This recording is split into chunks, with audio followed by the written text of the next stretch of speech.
Two, what up? We unmuted. Yeah, we live. Earners Earners the family. The earners are now active in the community. I hear they are joining too. What's going on? Happy Monday.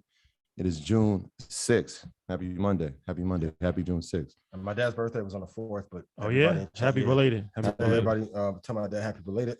Happy belated to Mr. Dunlap himself, an OG. You got a presence of OG. If you ever walked in to him, encountered him, had a conversation with him, you feel like an OG's talking to you. Wise councilman. Yeah, happy birthday to him. And shout out to Jalil. It's his birthday. Oh, yeah, shout out to Jalil. 13th and Create. Yeah, my dog. I appreciate you. He said it's his 27th birthday, but it's not about him. Well, Jalil, it is about you. All right, my brother. It is about you today. Happy birthday, my guy. Shout out to all the Geminis out there. Yeah. For sure. So, yes, your eyes are not playing tricks on you. We got the master investor in person. The real him, not the Smoothie King version. We made a call. Time to come home. Yo, we need to have a meeting in New York. Man. Come on home.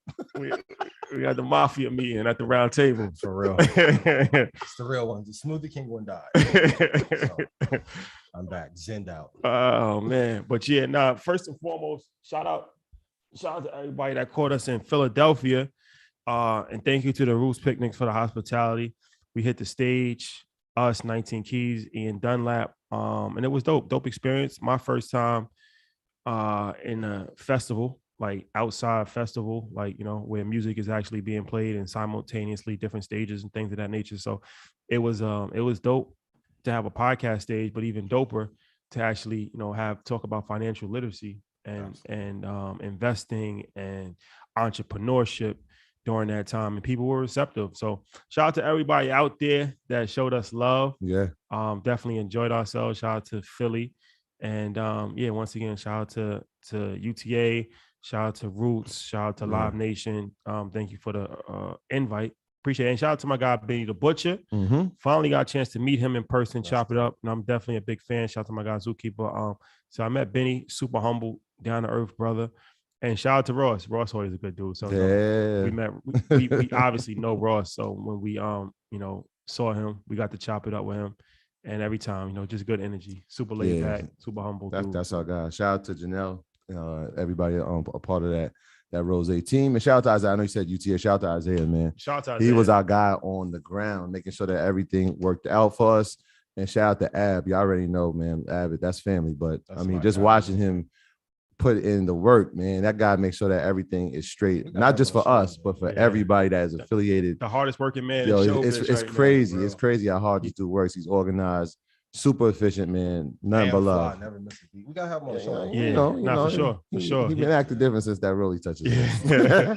He was in LA vibing. My guy. Yeah, rookie of the year for sure. So let's just do a quick rundown. Big week for us. Tomorrow, the episode that you all been waiting for Earn Your Leisure. Yes. Fan base, Isaac Hayes the third.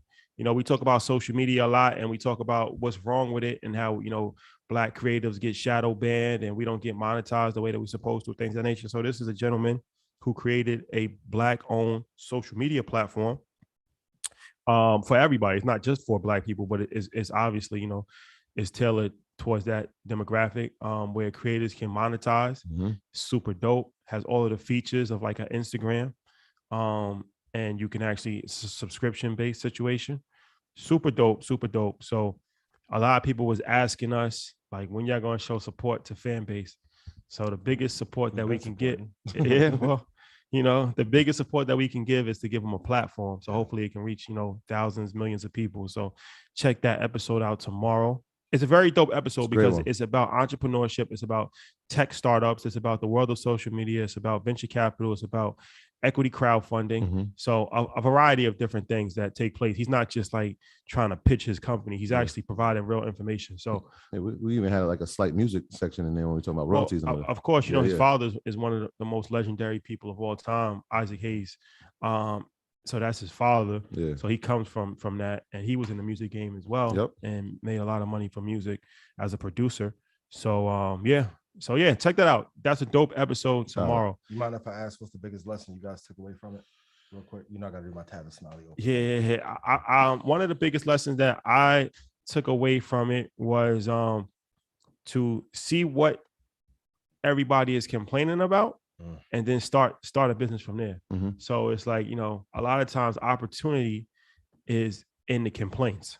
So if you see like yeah, I've even learned at Stock Club. Y'all seen me stepping up the last 5 months, but go ahead. That's a super gem. Opportunities and the complaints. That's actually one of the reasons how this whole thing started, is because, for years we were trying to, I was always railing against the school system, saying that school doesn't teach you anything and they don't prepare you for life. Yeah. So instead of, just complaining, we actually did something about it, and we developed a 6-week curriculum teaching financial literacy in the summer program. And that actually led to teaching it in school, and now that could actually lead to something even bigger in the school system. Top secret.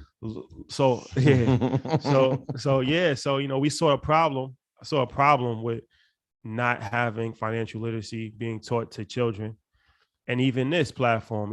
As a financial advisor, I was working with people, and I realized that the average person didn't know too much about finances, so that was a problem. So instead of just going off and saying people don't know about money, he said, okay, how can we teach people about money in an entertaining way where they can retain the information and understand it in a very digestible manner? That's the thesis. That's the thesis behind Earn Your Leisure. And that's when we created Earn Your Leisure with that thesis, and the rest is history. So yes, opportunities, watch what people are complaining about. That's an opportunity. Yeah. Mine is a quick paraphrase of what I learned. It would be, start where you are, use what you have to get where you want to go. So throughout the episode, you hear him talk about the things he's been building and the ideas he's had. The amount of funding that it would take to do that for a large scale company, he's been able to do with far less. So that's a valuable lesson. Sometimes people will try to wait till they have the certain amount of money or the certain amount of, especially in this space, the certain lighting or cameras. Start with where you are, especially with us. Like we always talk about an iPhone and an idea. Use what you have. We had each other. We had a few friends that knew some things, and build to where you want to go.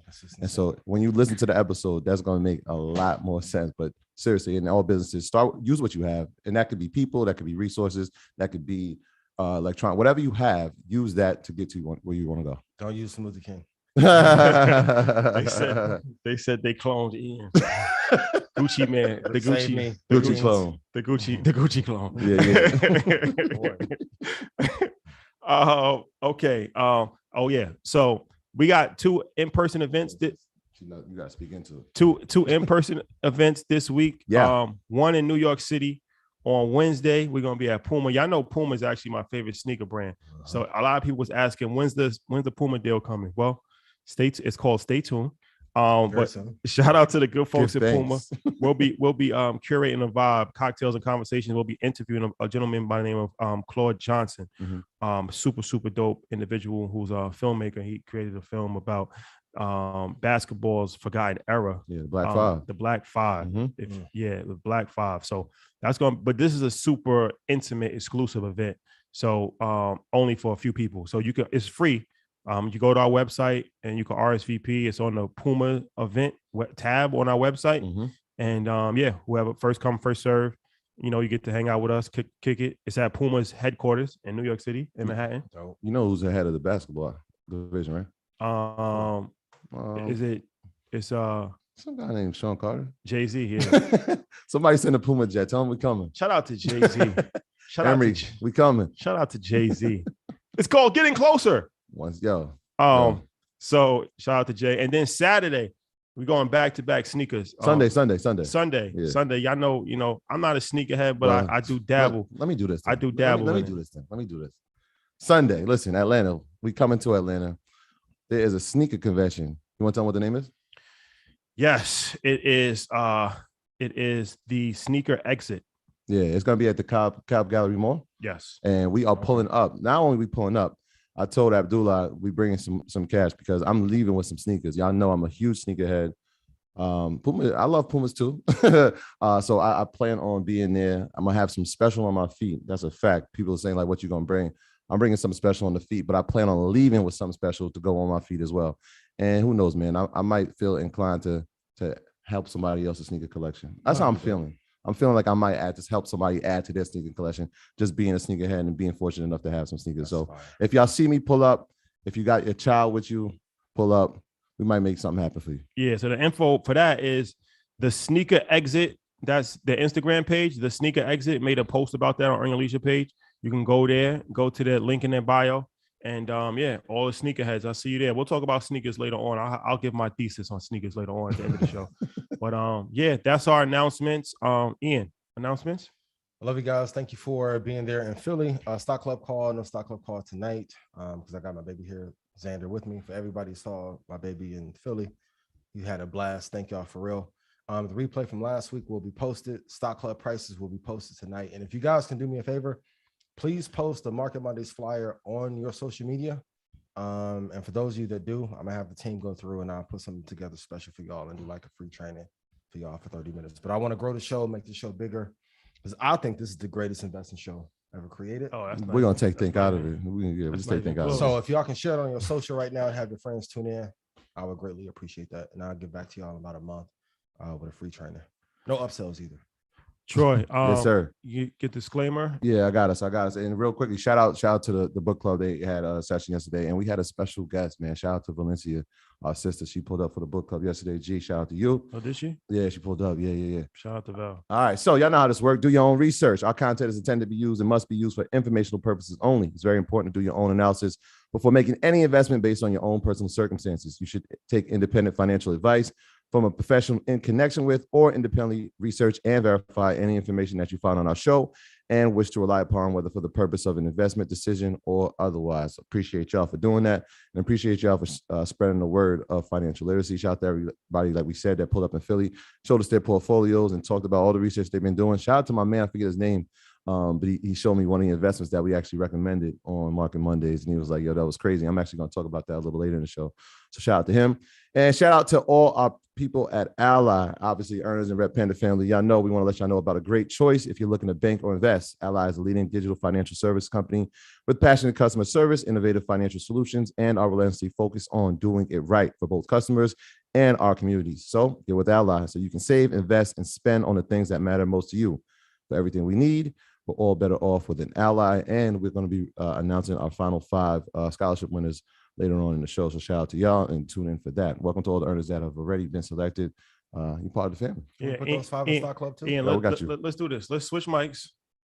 You're saying I'm low? We need a little pineapple juice, a little bit of projection here. Try to talk as close to the mic as possible. Somebody bring a Can we smoothie turn my king gain up a little bit? Troy, which one is it? He good right there. This the highest level? They all on. They all on. Bet. Can you guys hear me now? Because I'll go get that smoothie king coming. Hey, I'm a chill. All right. So before we start the show, we have a motion picture. Oh, Want to get into this? I want. Yeah, Yes, please. Because he got chills when we showed it to him. For real, I had goosebumps. This is true. Yeah. This is true. So, well, let's play the video and we can talk about it after. Oh, Jan. Let's go full screen on him, Jan.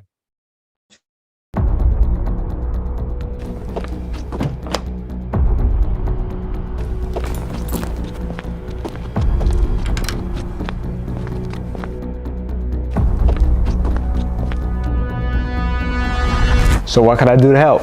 We need the biggest. Look, last year was last year. This year, we need to make this the biggest ever. Keyword, ever. The bigger the fest, the more we invest. So land, brother.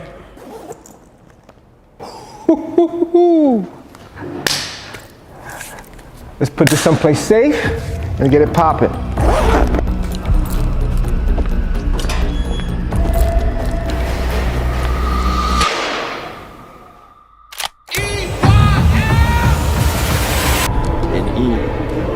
Changed my life. If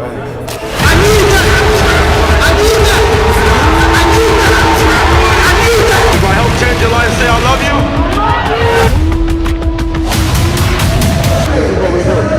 Y'all be ready.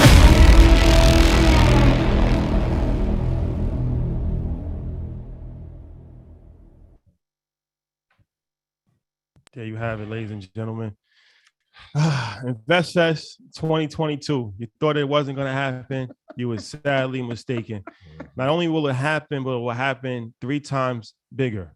3 times bigger. This year, VIP night will be a movie. Absolute movie. An absolute movie. Let's go down the list of some of the people that will be at InvestFest 2022. And I'm not going to say everybody. I'm just going to say some. Okay. Steve Harvey will be in the building. Hey, Let's start there. Tell Flex to drop a bomb to that. Steve Harvey will be in the building. Yes. Ricky Rose, Rick Ross will be in the building. hey, Yeah. Charlemagne the God will be in the building. peace to the God. Peace to the God. God. Peace to the God. Of course, EYL will be in the building. You already Hey. know. Wall Street Trapper will be in the building. Is we trapping or not? Movie. 19 Keys will be in the building. Movie. You understand me? Ian Dunlap will be in the building. Big movie. Big Part movie. 2. Big movie. Now watch this. Dan Cathy will be in the building. I don't think they You understand. might- Nah, I don't think they let's- understand. let's- They don't understand. Let's go through this real quick. Yeah, yeah. Dan Give them Cathy, knowledge. the former CEO of Chick-fil-A, Man, net worth $7 billion. Don't believe me. Google it. show up. Google it. The richest person that we've had on the platform so far, Ever. Show up. excluding nobody. Yeah. Milano, Philly, big Philly, Mm. will be in the building. Yes. MG, the mortgage guy, Big movie. will be in the building. Big energy. Eric Thomas Big movie. will be in the building. The young boy that's doing his thing right now, Aristotle Investments, Shout out to Aristotle. Movie. will be in the building. Final Wars Part 3. Terrence J. Big movie. Well, you know where he's coming. Terrence J. You will know be where he in the coming. building. Fellas, put your ladies up. Hey, Kenny Burns. big movie. The curator of culture himself. If you were at Roots Picnic, y'all already saw what Kenny Burns can do. And if you haven't, you played yourself. Kenny Burns is a legend. Curator of culture, y'all. David Shands. Legend. Movie. Put on a show last year at InvestFest. The Budget Nista. The Queen. I mean, what do we even need to say anything? The Credit Hold on, Dude. let's go back to her for a second because we want to talk about financial literacy. How many people have actually enacted change as far as legislation? She has a bill. She has a bill in the state of New Jersey Different. that is mandated to teach financial literacy. Stop playing. Jose Rodriguez, the credit dude, will be in the building. If Jose changed your life, put yes in chat. That For dude is real. amazing. His information is ridiculous. I'm using his information. Kiana Watson. Hey, The queen. First lady of EYL Network, Ransom Gem. Shout out to the whole show. Kiana, I mean, how many people do we run into in the real estate game and their goal is to meet Kiana Watson and be her? Well, plenty. here's your chance. Ash Cash. The family. Legend. The family. That's fam. You know that. Anthony O'Neill. Hey, that's dope. Yeah. Yeah. Very yeah, important. Yeah, Very I important. know that. That's dope. yeah. Very important. Josh Brown Hey, my dog. will be in the building. Will Market be- Monday Zone. We changing the title for him. will be in the building. My dad, Hassan Bilal, will be in the building. Yeah, I don't think they understand. Legend. That is legendary. You For you real. kind of like snuck it in. I was like, wait, yeah, That's dope. That's gonna be a good one. Miss Diddy. Hey. wait, she's getting spicy. Shout out to Miss Diddy. Wait, shout out to I've been Miss seeing it Diddy. turn up. Yeah, Yo, today she made a declaration, right? The people who run the city don't have to say it. We already know. If you in LA, you already know what she means to LA. You already know what she means to EYL. Yeah. We got some big things planned too with her. So shout out to Miss Diddy. Him 500. Hey. Boss. Marcus Barney will be in the building. It's just a few. We got Some surprises. some surprises. I don't want to name. That's why I said I want to make I- sure I- because I don't want to say like you didn't say this. I don't want to name everybody Uh, because it's not over yet, and you can't give away everything. That's a few people that will be in the building. 3-day event, Friday, Saturday, and Sunday, August 5th, 6th, 7th, Atlanta, Georgia. Go to investfest.com right now. Get your ticket. Vendors, there will be 400 vendor booths. Those they will sell out. Get your vendor booths. Looking at 10,000 people this year. Yep. That's it. Special That's it. surprises. I told you. it's here. Can't say we didn't tell you. It's here. Legendary. It's here. There you have it, ladies and gentlemen. All right, let's get into this. Amazon stock split. Let's start off with Amazon stock split. This is what everybody has been talking about the whole day.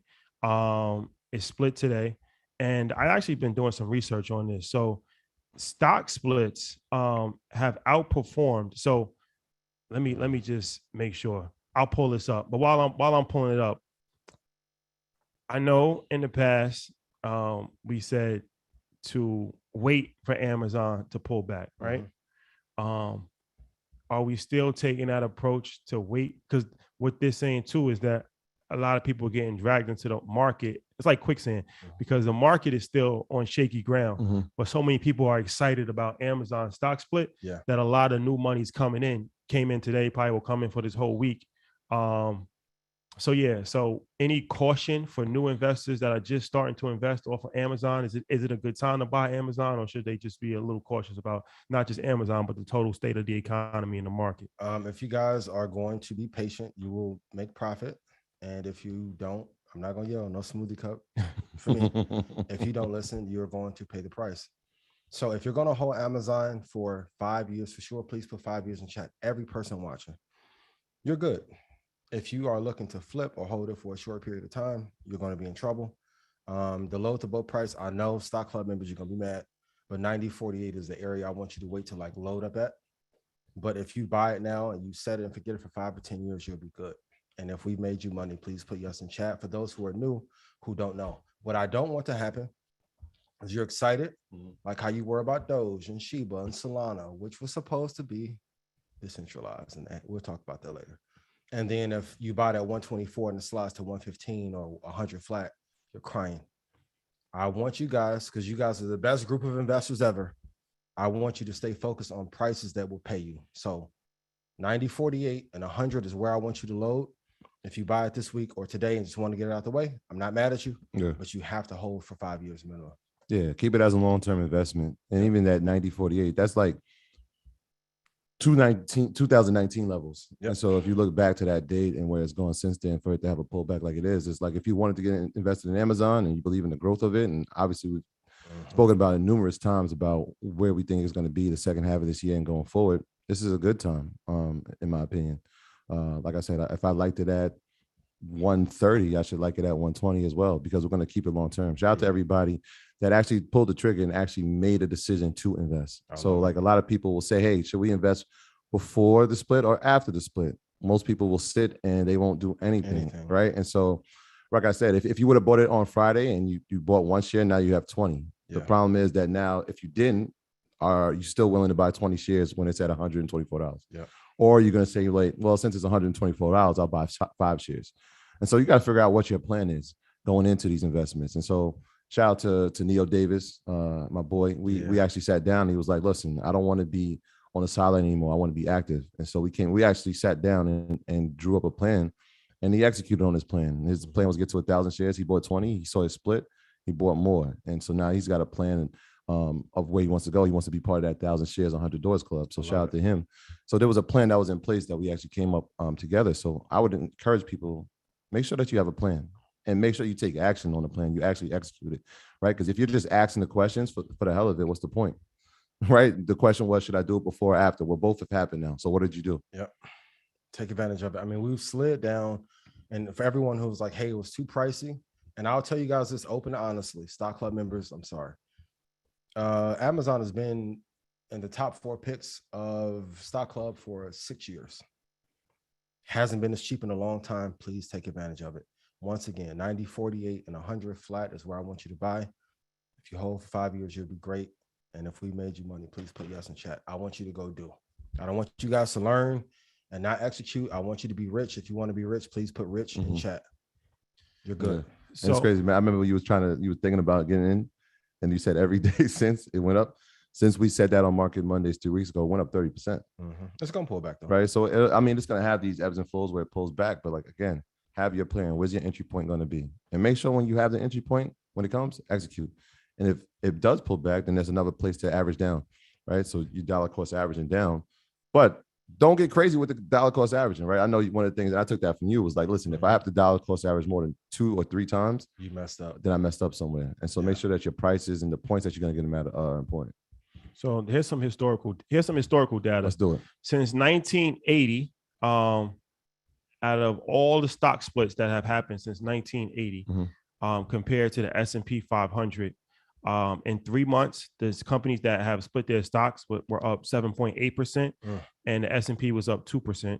In 6 months since the stock split, the companies that split their stock was up 13.9% on average, and the S&P was up 4.4%.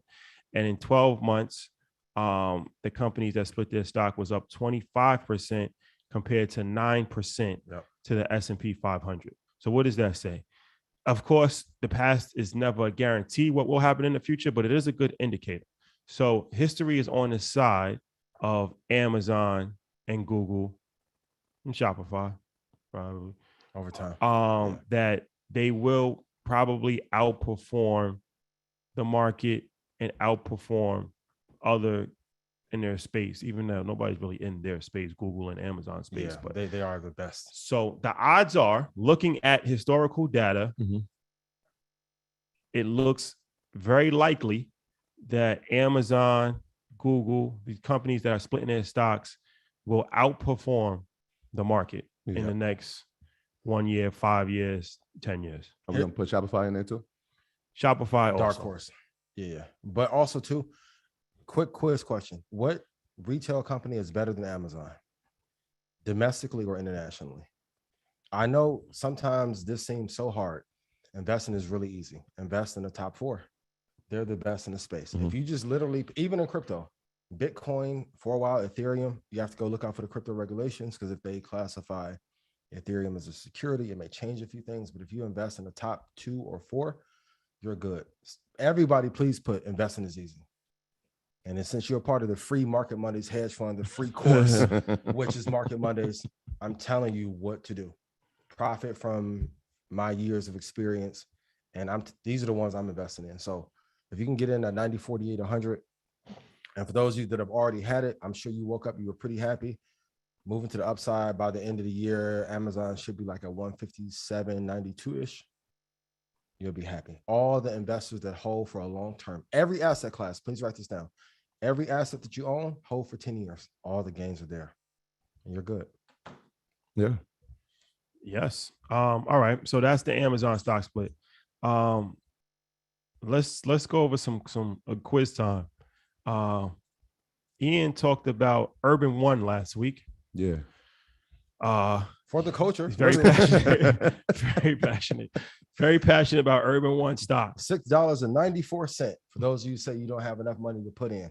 Did anybody, if you purchased any shares of Urban One, put 1 in chat? Oh, I can't wait to see this. Let's see what happens. Oh, we got some ones. I see some ones over here in the Zoom. Waiting.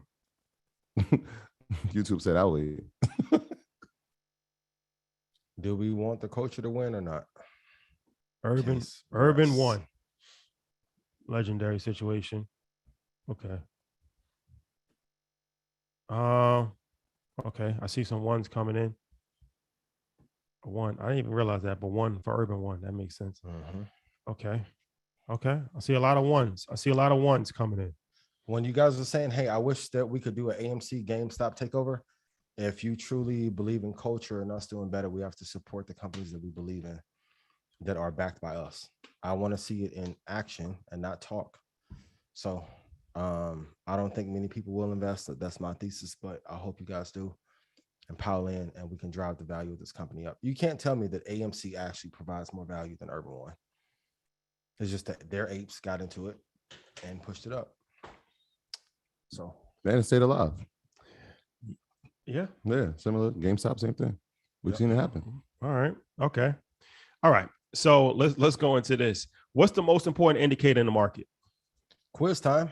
I want you to put it in chat. We've talked about it endlessly. It's not about us knowing. It's about you guys knowing. So I'll give you guys 10 seconds. The most important indicator. I mean, I think you say it every week. So most important indicator. Yeah, I see some people. This is a way to teach. Market Monday is the educational show. Yep. And if you remember being in school, that was one of the things that the teachers used to do, is they would ask you a question. And it's not just about just dictating information. It's about having class participation. Critical thinking is the key. Yes. Absolutely. Critical thinking. This is the participation from There's only one. Class participation, great. Yes. I see EMA, I see VIX, I see volume. I saw quantitative easing in the chat. Fibonacci. Yeah, a lot of volume, Volume. a lot of VIX. 200 EMA, VIX. Trend. Okay. Price action. PE ratio, EMA. Yep. Market cap and VIX. Yield curve.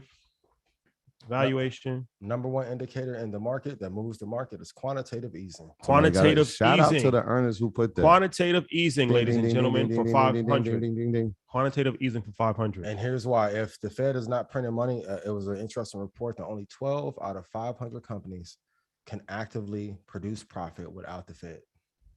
12. That's scary. So I know some of you are like support price action, but most companies have fallen apart without the Fed printing money. So if the Federal Reserve continues to print money and they're going to start tapering off bonds, they're not buying as much. June will be a critical month, and so will September. But if most companies, especially growth, went up because of the Fed, now that they stopped, like when your parents are like, you on punishment, I'm not buying you any kicks, any shoes, then you go to school looking bummy. That's where we're at in the economy. And truth be told, you said it before with tech, without quantitative easing in Obama in 2008, most of the tech companies that we know and love now would not have gotten funded. Yeah. I think Josh Brown said something really important the other day. He was like, if you're looking at growth stocks and you're looking at the trends from January, I want you to forget about that. Forget about that. Like, I don't even want you to refer to that anymore because the numbers inflated and qualitative easing will still happen. Yep. I want you to try to get a grip of what's happening now. Like, this is more of an indication. Like, we're going back, and it's ironic. Like, we're literally going back to 2019 to see like what these companies are really worth. Yeah. You know what I mean? So what is happening in June? Can you just, because you had referenced it a few times, but people might not understand. Yeah. So when the reason why we're going up because the Fed was and the government was buying all the bonds, the bond market is falling apart. Federal Reserve got to a point where they just said, hey, we're not going to keep the market afloat. I'm tired. So now we have to produce, companies have to produce actual profit. Like, here's a novel concept. Companies with a high profit margin should go up, and the ones that don't have that should fall apart. So now angel deals are going to fall apart. Those are people that take their capital and invest into other companies. So companies with low margin like Uber, Lyft, Instacart won't do as well. Peloton won't do as well. We are actually, please write this down. We're now in a real market. Everything prior to 2020 was really just it being propped up on steroids. Now we get to see who really can produce value, who has a solid revenue base, solid executives, and you've seen the same thing in crypto. That's why I told you last year, all of the markets are tied together because all the players are investing in every asset class at one time. Yeah. You know, Sam just gave a dope analogy. He's like, yo, this is the playoffs now. Yeah. Right. Like, so this is the play. We had the regular season and now there's the playoffs, and only 16 teams are making it to the playoffs. Yep. And so we got to figure out which of those teams, which ones are actually making money, actually making profit, and have earnings that make sense. Like, I watched CrowdStrike have their earnings and they blow out their earnings, and the trend was down. I'm just like, this market is pretty like, this doesn't make sense. But if you really understand what cybersecurity means for us now, especially in times of when we see conflict and war and going forward, you understand like, all right, now this is a position we need to stay in long term. This is a profitable business. So go study 2007 to 2012 and then go study 1987 through 1999. You'll understand what kind of market we're in. It's a combination of like past recessions in one. And crude keeps going up. So when oil and gas, if we get back to 150, look how it was in 2007. It's tough. But if you were at InvestFest last year and I gave you the target too short and be able to make 6 figures in the market, you're doing fine. That way you can hold on. Your job is to be able to invest and trade in every market, up or down, and make money. And if we made you money, please put yes in chat. Hell yeah. What stocks should have you brought? What stocks should you have brought in the last 30 days? I don't want to sound like a broken horse, but Apple and Microsoft. We'll talk about it sometime tonight. But you guys see Nancy Pelosi. Let's talk about it now. Listen, she bought, for those of you who love options, tune in. Yeah. You guys tell me the strike price for the Apple and Microsoft calls that she bought. Nancy Pelosi and her husband have not lost. Follow them. Go Google how to find what Nancy Pelosi is investing in. Whatever she buys, you should buy as well. Yeah. She bought options on Apple. Yeah, she bought option calls on Apple and Microsoft. Leave options or short term? Yeah, it's usually long term. Long term. So what's been happening is over the past like 2 years, they've been tracking what her and her husband invest in, and it's always been a profitable investment. And so she's done so well, and her husband has done so well that they're actually trying to figure out if they should make legislation in the past to say that government officials shouldn't be allowed to make option calls or invest in this manner, right? Because they almost have there's advantages that she's going to have that the average investor won't. She bought $80 strike price For I see $80 in the chat. I don't know what that's about. Yeah, I didn't see this one. I know in the past they said $80 for Apple, $180 for Microsoft. Now let's check our track record. $46 million in real estate, 15 in manufacturing, 15 million, $15 million invested into Apple, and then $15 million into a couple other things. That's her, but her husband is separate. So she has $15 million invested in Apple. Yep. Yeah, they put in like 600,000 in the call and 500,000 in the call. Undefeated track record. Nancy, please come on the show. The job is to get power to protect your money and money to get power. So I know it may feel unfair, right? But if you can follow what she's doing, and I've been telling you the entire time, there are only a few companies that can produce profit. So if you're trading, the ones you trade should be the ones you invest in long term. So if she's doing 2 year, don't take it from me, take it from her. She has a higher net worth than me at this moment. Follow the money. That's all you have to do. This is like billions all over. Just follow. Will they put out legislation? Maybe, but there's always going to be a way around that. You should take advantage of it how she does. The call is going to work well too. In the money. She's deep in the money on that. Well, yeah, I mean, you put an $80 call. That's, I mean, yeah. Legendary.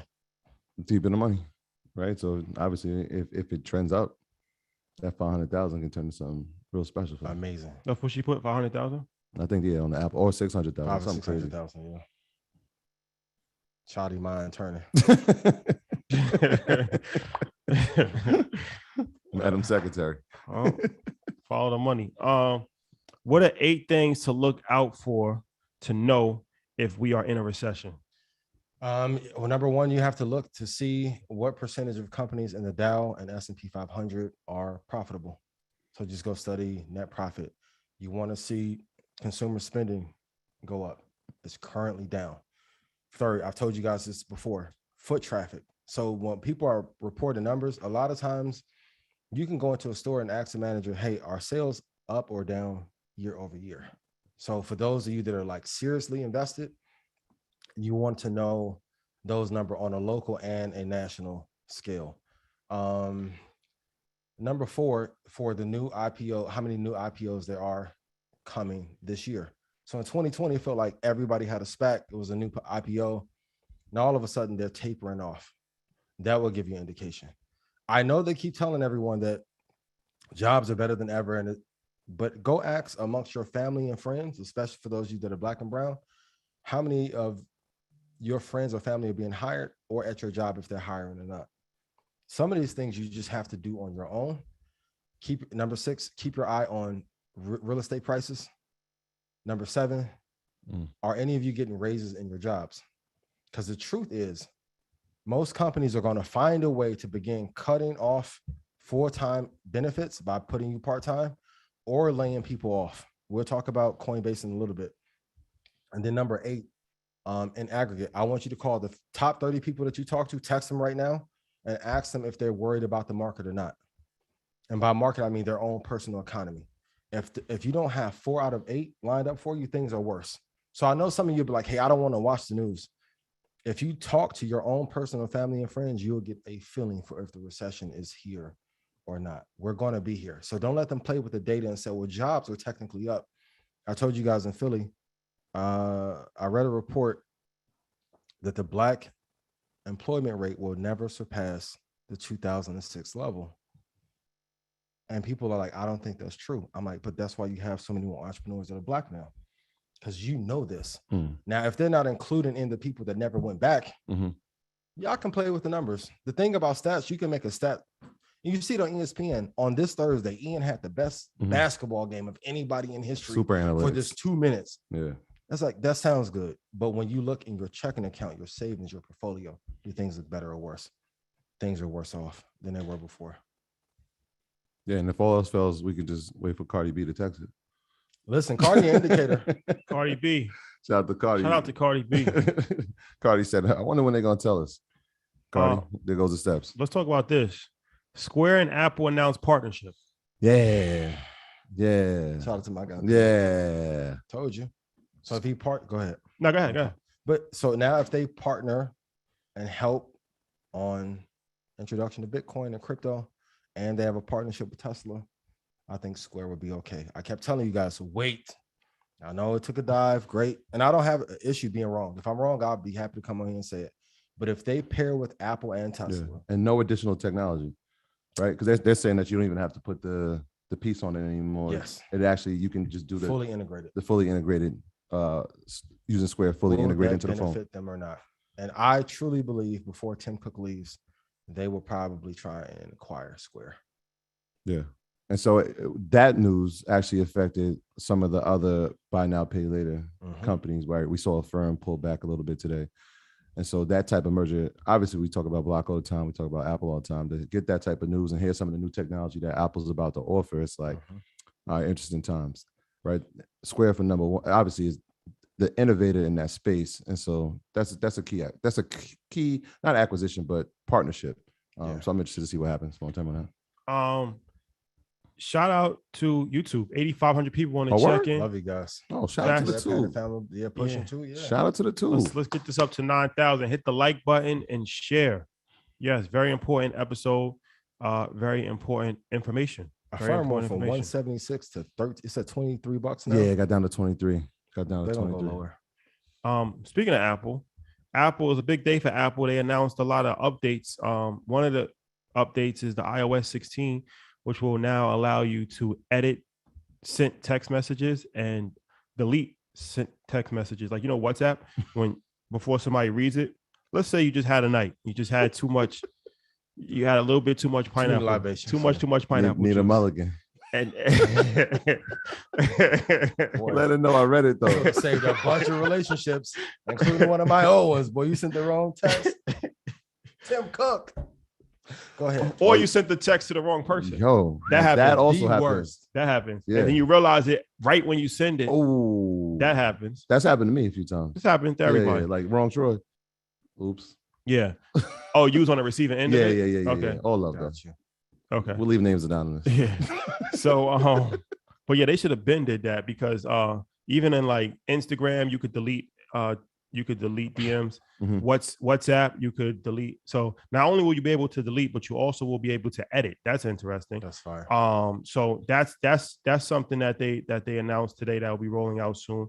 They also announced a few other things. Let's see. They have a pay later. We talked about that. Apple Pay Later. That's going to be interesting, especially in this economy. The MacBook Air M2 13-inch MacBook Pro. So that's pretty dope. With M1 chips, their own chips are inside of it. Yeah. Important. Very important. The iPad 16. So they're trying to make the iPad more of a computer. Wait, 16 already? Yeah. They're trying to make the iPad more of a computer than an actual tablet. So that's interesting. The Watch 9. So that the new Apple Watch, they're really trying to push that. M2 chip, not M1, not M1. M1 was like M2 chip, new chip. I'm sorry. Thank y'all for correcting it. New processor, M2. So yeah, Apple is continuing to push the envelope to stay one step ahead of the curve. Absolutely. So that'll be interesting to see how that will affect his stock price over the next 6 months or 12 months. But definitely, some new updates that, should be aware of. If you're an Apple investor, you should definitely be aware of it, because at the end of the day, if you invest in stocks, never forget you are actually an owner of a company. So as an owner of a company, you should definitely be aware of all the new products, all of the debt that the company has, all of the hires and things of that nature. So, you're not just an investor, you're an owner. That's extremely important. So if you have Apple stock, you are a owner in Apple. You own Apple. Yep. And I said it last week, but when you own Apple, you actually own that as well as Google and Amazon. You own 40 other companies inside of that. Like the wearables business for Apple Watch and AirPods alone is bigger than Peloton. Yeah. Bigger than Lucid and all them other EV companies. Like, so when I'm saying, I know I want to give another pick too, but they're not drawing down as much because they have more revenue in. Please write this down. The top 5 companies with the highest revenue and highest net profit, Those are the ones you should invest in. I know you want to catch the one of the future, but sometimes when you're looking for an up and coming player, you end up missing out on the star that's already there. Yeah. And all these innovations go to show you that they're actually listening, right? So a lot of times people just run their companies and based on what they want to do, what they think they should do. But this is like, hey, we're actually paying attention to what our users want. It's almost like a user's wish list. So I wish I could do that on my iPhone. I wish and now they're innovating it. But that was that wearable part. I feel like that fourth quarter of this year is where now it's that, they always announce a new product. Yeah. I feel like there's something coming in the wearable space. Obviously, we've been talking about the glasses and something's coming. Something's coming. Last year, 2 years ago, they did the new headphones. That didn't work out as well as they thought. And so they're coming back with something. And Apple CarPlay, I guess there's a new version of that coming out also. Oh, dope. And they haven't made that big push in crypto yet. That is also true. Speaking of crypto, let's talk about crypto. Okay, Solana. Solana Network shut offline for the 8th time this year. You want to explain that? You want to talk about that a little bit? You want to take it since you have a non-biased opinion? Nah, I mean, so it's interesting, man, because we were just talking about which one of these blockchains could actually not even compete, but be a secondary tier to Ethereum. And the one that I was saying was like, look, Solana, especially from obviously the gas fees and how quick these transactions can happen. So just obviously with Terra Luna happening and the collapse, and to see Solana go down, I'm just like, damn. It goes back to what we kind of talked about yesterday, this trust level, right? When we're investing in things, do we really trust what we're doing? So when we see things like this, especially in cryptocurrency, because everybody's really skeptical about it, it's like, still, it stings a little bit. Do I still believe in cryptocurrency? 1,000%. Do I still believe in Solana? I still do. Obviously, it's a newer coin, right? 5 years ago, there was no Solana. 4 years ago, there was no Solana. And so it's newer. So they have to work out the kinks. These things will happen. Obviously, the coin's price went down in value, but I still believe in it. I will still stand there. I still believe in it. Here's the easiest way to know if you should invest in crypto. Take it to an elder and explain it. If you have a grandma or grandpa living, and just explain what the project is, they're going to tell you, this sounds terrible, or this some BS. I'm not going to curse because I have no smooth king, right? But if it doesn't make sense to a kid or an elder, and they've lived through different rates of inflations, different market cycles, seeing different scams, right? A lot of the people in crypto are people that could not sustain their jobs in tech and have an impact on the social media side. So they ran to fintech to build a project. Same thing with Luna. And it goes to show that a lot of these projects are not decentralized. And I'm going to keep saying it, even though it's not a popular take. And the SEC chair came out and said, hey, if you're raising money behind this project, it has to be classified as a security. Bitcoin has a certain level of protection because it's a property, but also the governments that are behind it. Please be careful. I still like Solana a little bit, but it's not decentralized. Well, let's talk about that. SEC Gary Gensler saying Ethereum is a security. Why does that matter? Because if you have to undergo regulation, and if the thesis is crypto will give a higher return and it's a safer alternative to banking, now you have to go underneath the regulation and scrutiny of every other stock. You're going to have price controls based on that regulation. It's not that I don't like Vitalik. For the record, I have no bias towards any of these. I just want to invest in the thing that makes me the most money. I don't like when you guys are misled though. And like, hey, and you can go Google when Vitalik said it is a security out of his own mouth. So will it remain top two yes, for now. Bitcoin is going to be the preeminent player. And think of Apple as like Bitcoin for crypto, and Bitcoin is Apple for the crypto community. It's a certain level of safety. The number 2, 3, and 4 players are going to change in these next 5 years. Because now when we're in a recession and people are losing money and billions are being lost, they have to step up and quote unquote protect the people from these projects. It's like 99 all over again with the IPO market.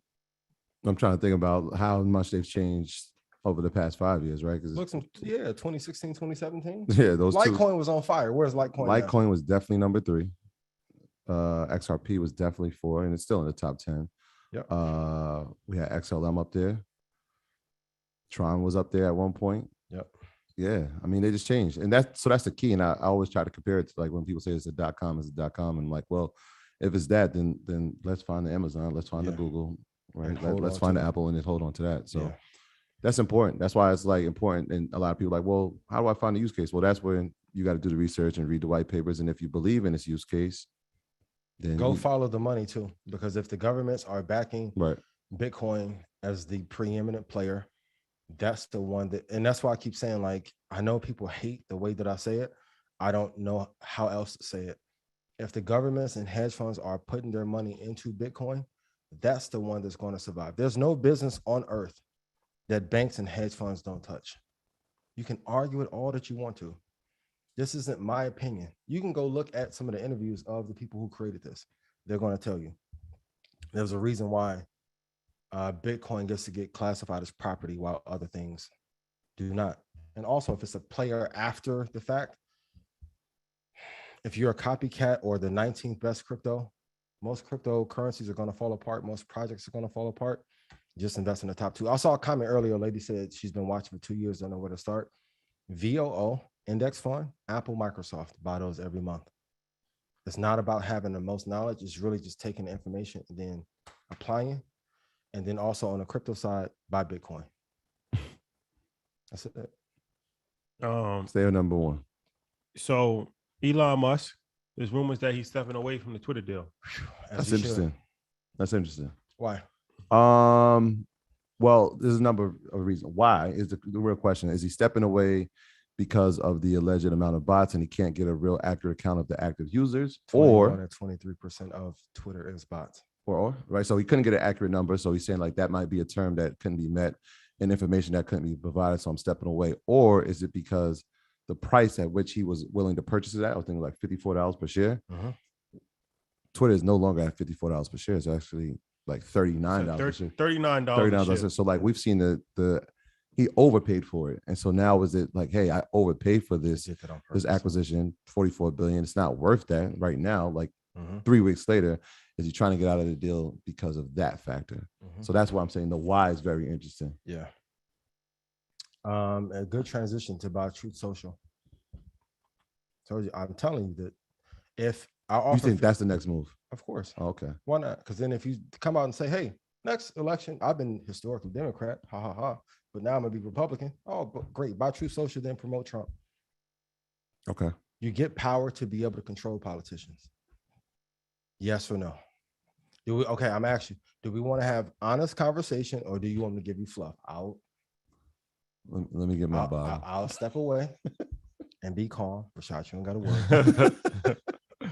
Listen, if y'all, even when people are like, yo, he's a stock guy, I picked the name Master Investor, not Master Stock Guy, for a reason. Why? Because every person on earth that is top of their class knows how to invest in every asset. Even Tristan from Bevel. You guys know Tristan used to trade crude futures before he got into Silicon Valley. Every great investor, Elon included, knows how to trade. Remember in 2020 when he was like, hey, Tesla's overvalued. Yeah. And then it dropped 25%. And then it went back up. What did they do their buybacks at? Tim Cook. All know how to invest. You have to be able to invest in every market, and that's the only way you can solidify and make sure that when a recession comes, you do better than ever. He's not going to pay $54 a share. And I would argue that Twitter probably is the most useless social media platform there is. And if you don't believe me, go ask any advertiser. There's a reason why they don't spend a bunch of money there. So do you think he walks away? Unless he can get it for maybe $20 a share. Right. Like bring the value. Yeah, bring the value down. We got to renegotiate this. Right? The Absolutely. 54 doesn't make sense. But that was part of it, right? The part that when there was rumors that he was interested in buying it around April 4th, we saw it go from 39 and we saw it tick up, and it got up to $54. And it was like, oh, the deal is going to happen. And this is, I think we kind of were like, hey, let's make some puts on this because this doesn't make sense. He's paying over the value of it. And so the people who made those puts, obviously, congratulations. You obviously make some money doing that investment. But now it's like, how far can we get this thing down till it makes sense? So you're saying like $20. I don't know. Your job is to get the best deal. The best deal, right? Yeah, I get that part, but I think it's a ploy. I think he may walk away, man. I think he walks away. And then he used the media cycle. And then like exactly 50 and Kanye. Well, Yeah. that's when like people Yeah. like, yo, what you're doing is crazy. Notice every time I rant though, the views go up. Yeah. People like toxic. Toxicity. I learned.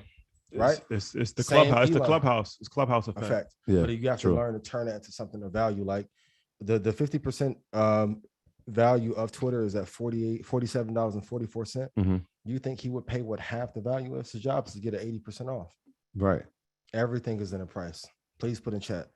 The price that you pay determines your level of wealth. Everybody who bought everything too high, Bitcoin 55,000, Dogecoin 28 cents. Like your job 60 is cents. to wait for it to come down to the best price and then load the boat there. And you're good. Don't buy at the highs. Please don't. So yeah, it's 9,100 people on here. Wow. Love y'all. Definitely Dude, appreciate what y'all. up? Let's get this to 9,500. Maybe we could do something special for the people. Ernest, what's going on? Hit the Shout out like to y'all. button, share.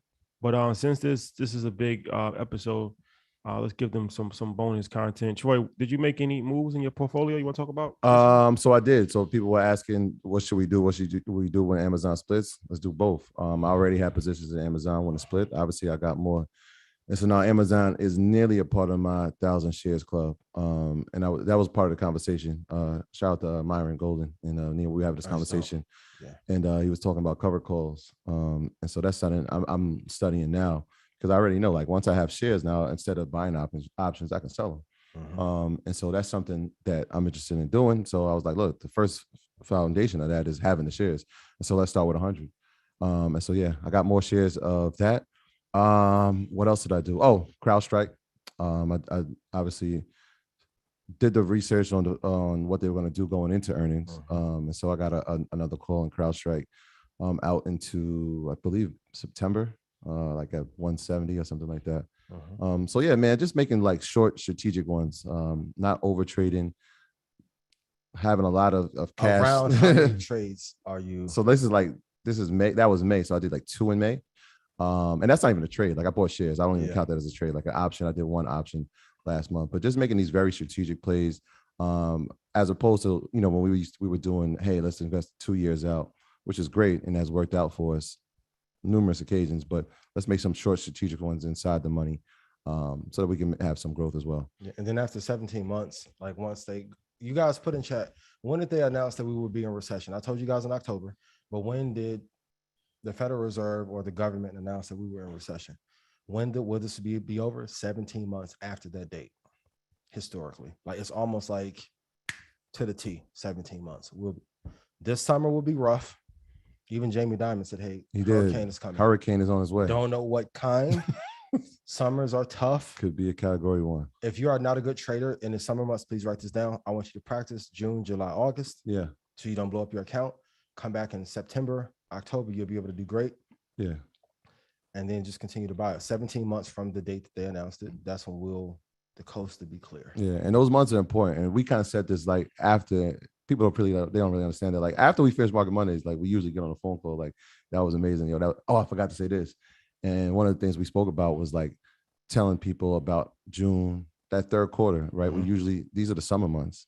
We start seeing trading volumes go down. And so, this is going to be a time where you're going to have to learn how to invest and how to trade, because the volumes that we were seeing in previous quarters outside of 2020, when we saw the summer months, that they were still trending upwards. And then September 3rd happened and it was like, wait, what is this? So we saw the first pullback. So understanding how the market moves and by quarters, what happens. I just want to add something really quickly, because somebody was like, yo, let's give something else. So, and this happened in today. We spoke about this, I believe, in December when we were trying to make our predictions for 2022 on some of those companies. And obviously we picked them up, said Amazon was going to be my company of the year, but there was like a sleeper in the semiconductor field, and that was on semiconductor. All right. What is it? On semiconductor, ON. On. Yeah. So that semiconductor that's kind of revolves around EVs. So they're electronic, they focus in the automotive industry. And today they were added to the S&P, which is incredible, right? For this company that probably most people don't talk about. Maybe CNBC has said it a few times. But they got added to the S&P, so now you're added to an index. It's like now you've been invited to the big boy club. Yeah. So this is a small company, but definitely set to put it on your radar. Went up 7% today, and our good friends at Under Armour got removed from the S&P 500. Long time, and the CEO stepped down. And he stepped down as well. So again, if you had it on your radar, and that's what I was saying, the young man who was at Roots Picnic said, "Yo, I still got on," and he was like, "I made a great investment on it." I'm like, "Yo, I'm proud of you." And then when I saw the news today that they had been added to the index, it's a nice jump. A nice jump. Look at Under Armour in 2015. They were $46. They're currently at $10. They had hit a low of $6.37 in 2019. They can't beat Nike. That's why, like, even let's talk to my crypto people. What coin right now can beat Bitcoin in terms of just pure price value? Because I don't know about crypto, but I'm an advocate for Bitcoin, right? Always compare, is this stock better, and take the emotion out of it. If you look pure facts, there isn't a manufacturing company, athletic company that can beat Nike. Even if you look at Apple, Apple is like the biggest luxury goods company in the country that masquerades with tech. Lenovo and Samsung can't command the same price points that Apple does. Invest in the top one in the space and you'll be good. I promise you. Somebody asked about Salesforce. Let me look real quick. I like it. Salesforce would be like a B+ stock. I like it at 150, 55. Good if you hold it for the long term. Good earnings, good CEO, love dearly, but it's a B+ stock. Yeah, it's not an A. What would you rate the CEO? He's an A. Yeah, okay. He's an A player on the bad team. It's like, I thought you would say that. Yeah, like when Durant was in Oklahoma. Like, I love Oklahoma City, but better to be in Brooklyn. Yeah, they had a good quarter too. Yeah. How important is the CEO to the stock of a company? I think it sets the tone. You guys know this from running the business. Like, your personal habits bleed into the business. That's why I asked you how many episodes you missed. No, I know none. Even traveling, being in Philly. Left Philly, came to New York, showered, came here. I know you guys think this is a lot of fun, but like executives at a top level, you have to follow what they're doing. And the time, like to Facebook, when Sheryl Sandberg left after my Smoothie King rant. Yes. Sheryl Sandberg probably is the third or fourth most important person in American corporate culture. For her to leave, Facebook tells you what? Mary J. Blige, I'm going down. I'm telling you, spiritual right? song. So I like Benioff a lot, but he's just in a business that, like, business to business is not sexy. Yeah. So that brings up an interesting point. So Rachel Sandberg, and I didn't even ask you this.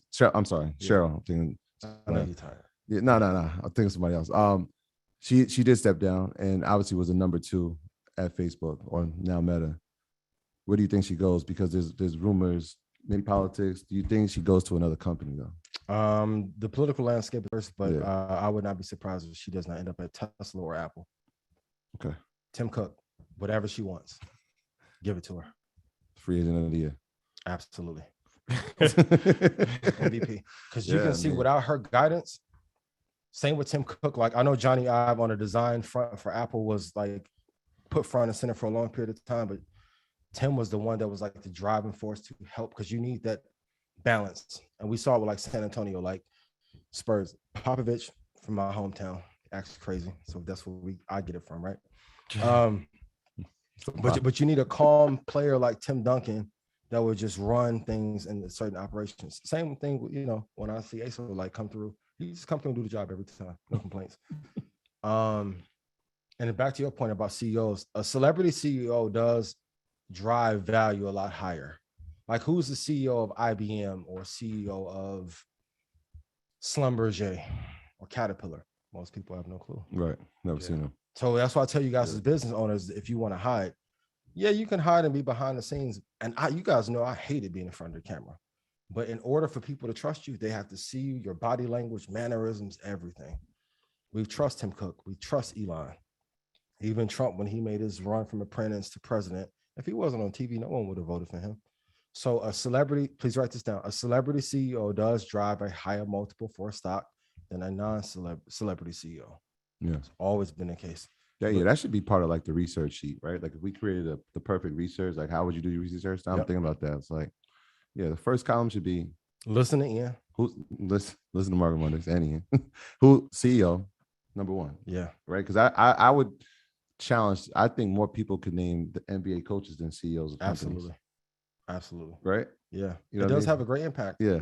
And Tim is very like stoic, traditionally sound, operations driven. It's had a huge impact on the business. And you can argue right now, he probably was a better driver of Apple than Steve Jobs was. When I was investing in Apple in 2009, it was like Tesla, up and down, especially when he died. If you remember when Steve Jobs died and the world stopped and CNBC had it all over the screen, it was a wonder if the company would survive. Is Apple dead? Yep. Tim grabbed that. Like, imagine if a coach replaced Phil Jackson in Chicago and then won 10 titles. That's Tim Cook. And people are like, well, why should I not? I'm like, invest in the biggest ones and you're good. Please. Okay. Anything else? Oh, actually, let's we got a special guest in. I want to talk to. We do? Yes. Let's do it. Send me we was just with him in Philly. Oh. shoot me over the bat signal. Shout out to He's in right now. Oh, okay. Where's his hand? I just text you. Got you. And then this leads right into the question segment. Actually.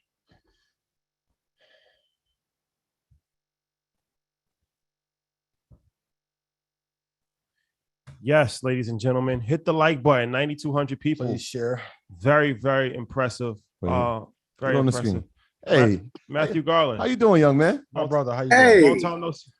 Long time no see. How are you guys? He said his name is MG, the mortgage guy. He has changed from the mortgage guy, GXT. Yeah, they call me MG, the mortgage king now. Matt, you on your phone? Yeah, I'm on my phone. Put your phone sideways so it could be like full screen. Yeah, there you go. All right, Matt, MG, the mortgage guy. Let's get into this conversation. I'm not even gonna waste any time. I feel like we haven't talked about real estate in a while, and just the basics of it. As far as a lot of people are concerned, they are raising interest rates. They've been raising interest rates for a while now, and we hear a lot of fear that that's going to cause a slowdown in the housing market. So, can you just give you as a loan professional, loan officer? I'm not sure the exact title. What does raising interest rates mean? Is it going to have a drastic effect on real estate? What are some tips that people should be aware of? Give us the rundown. First of all, shout out to all the earners going crazy in the chat for me.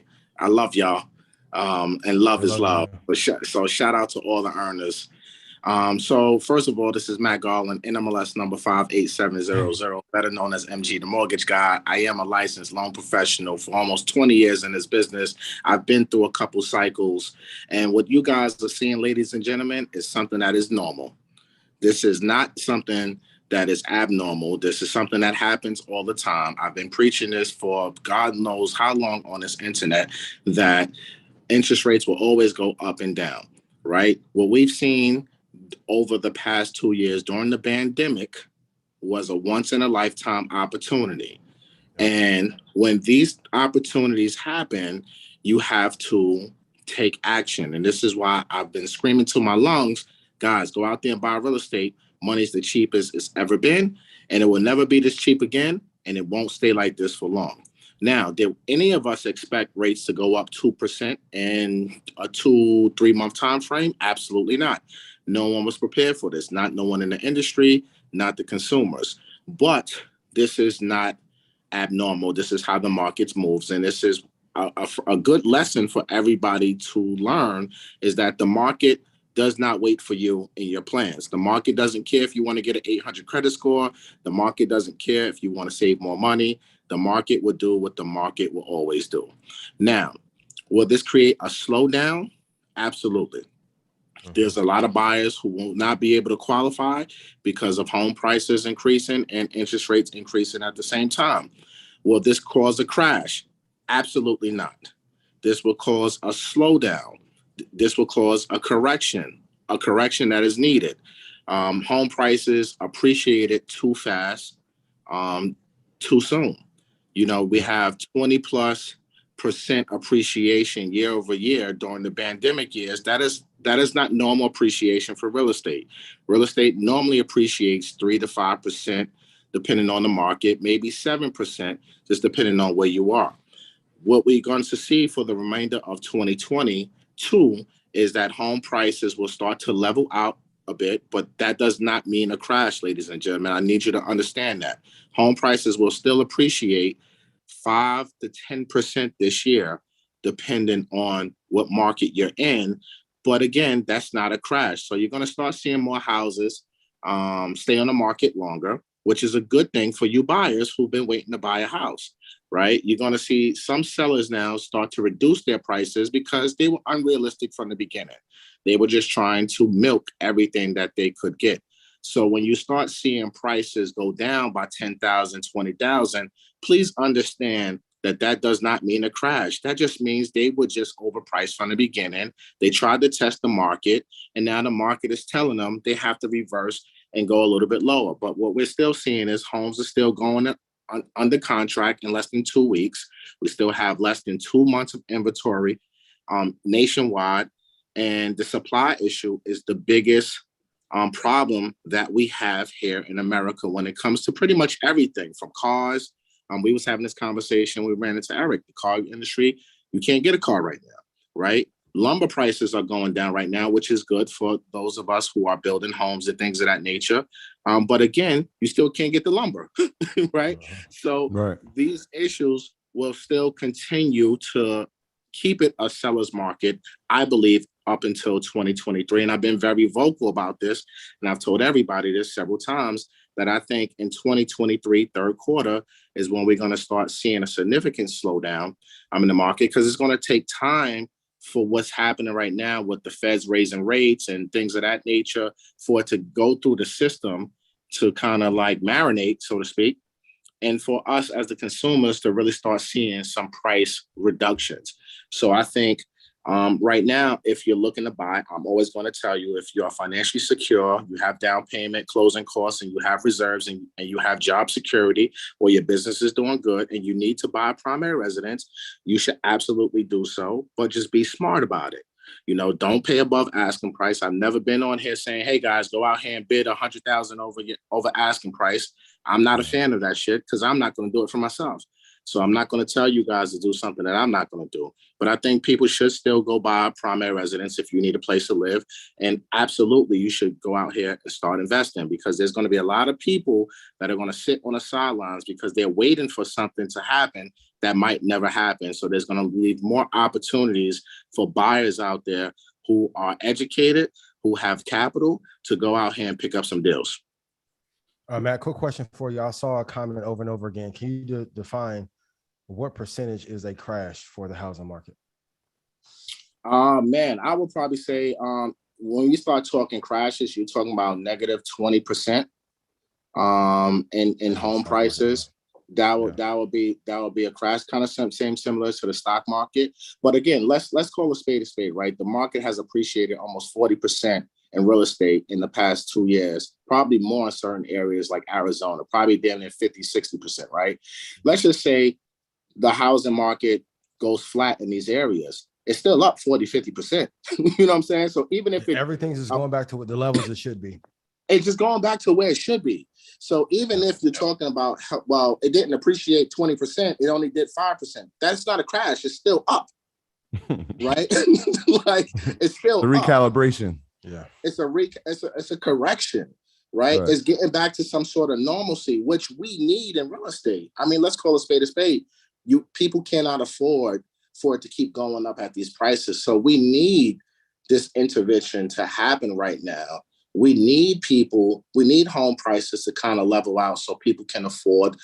There's an affordability crisis in America. There's a housing shortage in America. So everybody who's looking to invest as investors, you got to start looking at the opportunities, right? Here's a great opportunity, because I know we like to do actionable items and actual steps here on Market Money's Red Panda and EYL University, right? So here's an action step. Pay attention to the zoning laws. I've been telling you guys about this for the past year. Look at the infrastructure bill that they signed into law.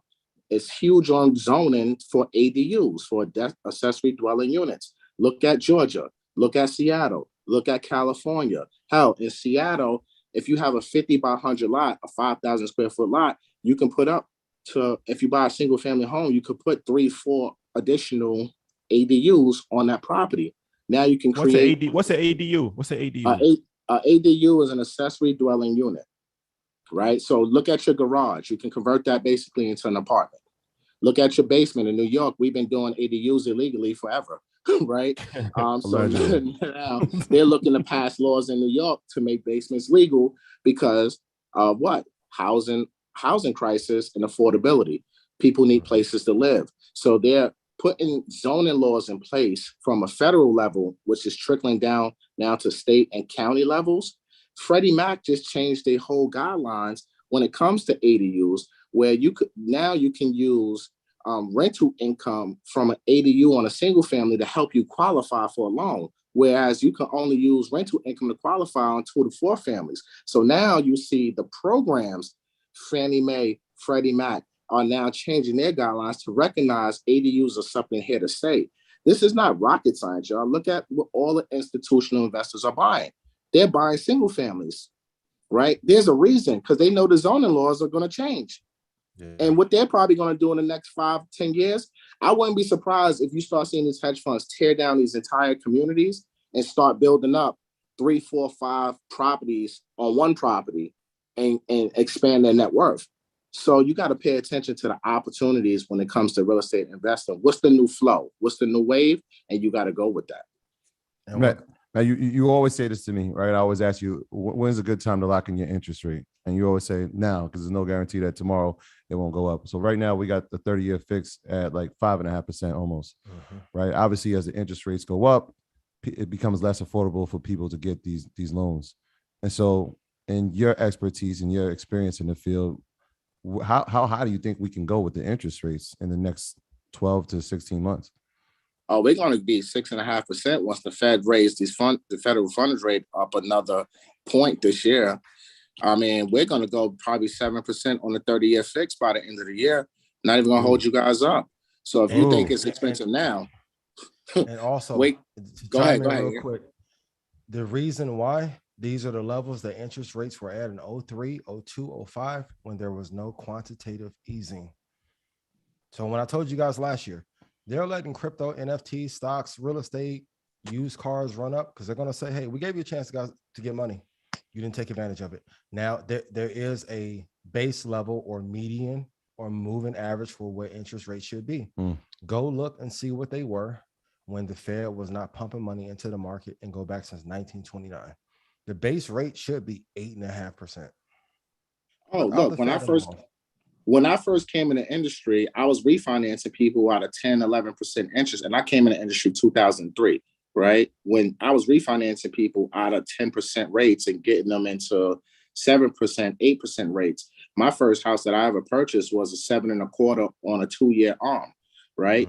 And then I refinanced that bad boy a year later into like a 6.25, and I was happy in a pig and slop, right? This is so having rates in that 5 to 7% on the 30-year fix. That's kind of normal, guys. It just hasn't been normal because the market crashed in 08, 09. And when President Obama's administration came in, they enacted, like Ian said, that QE.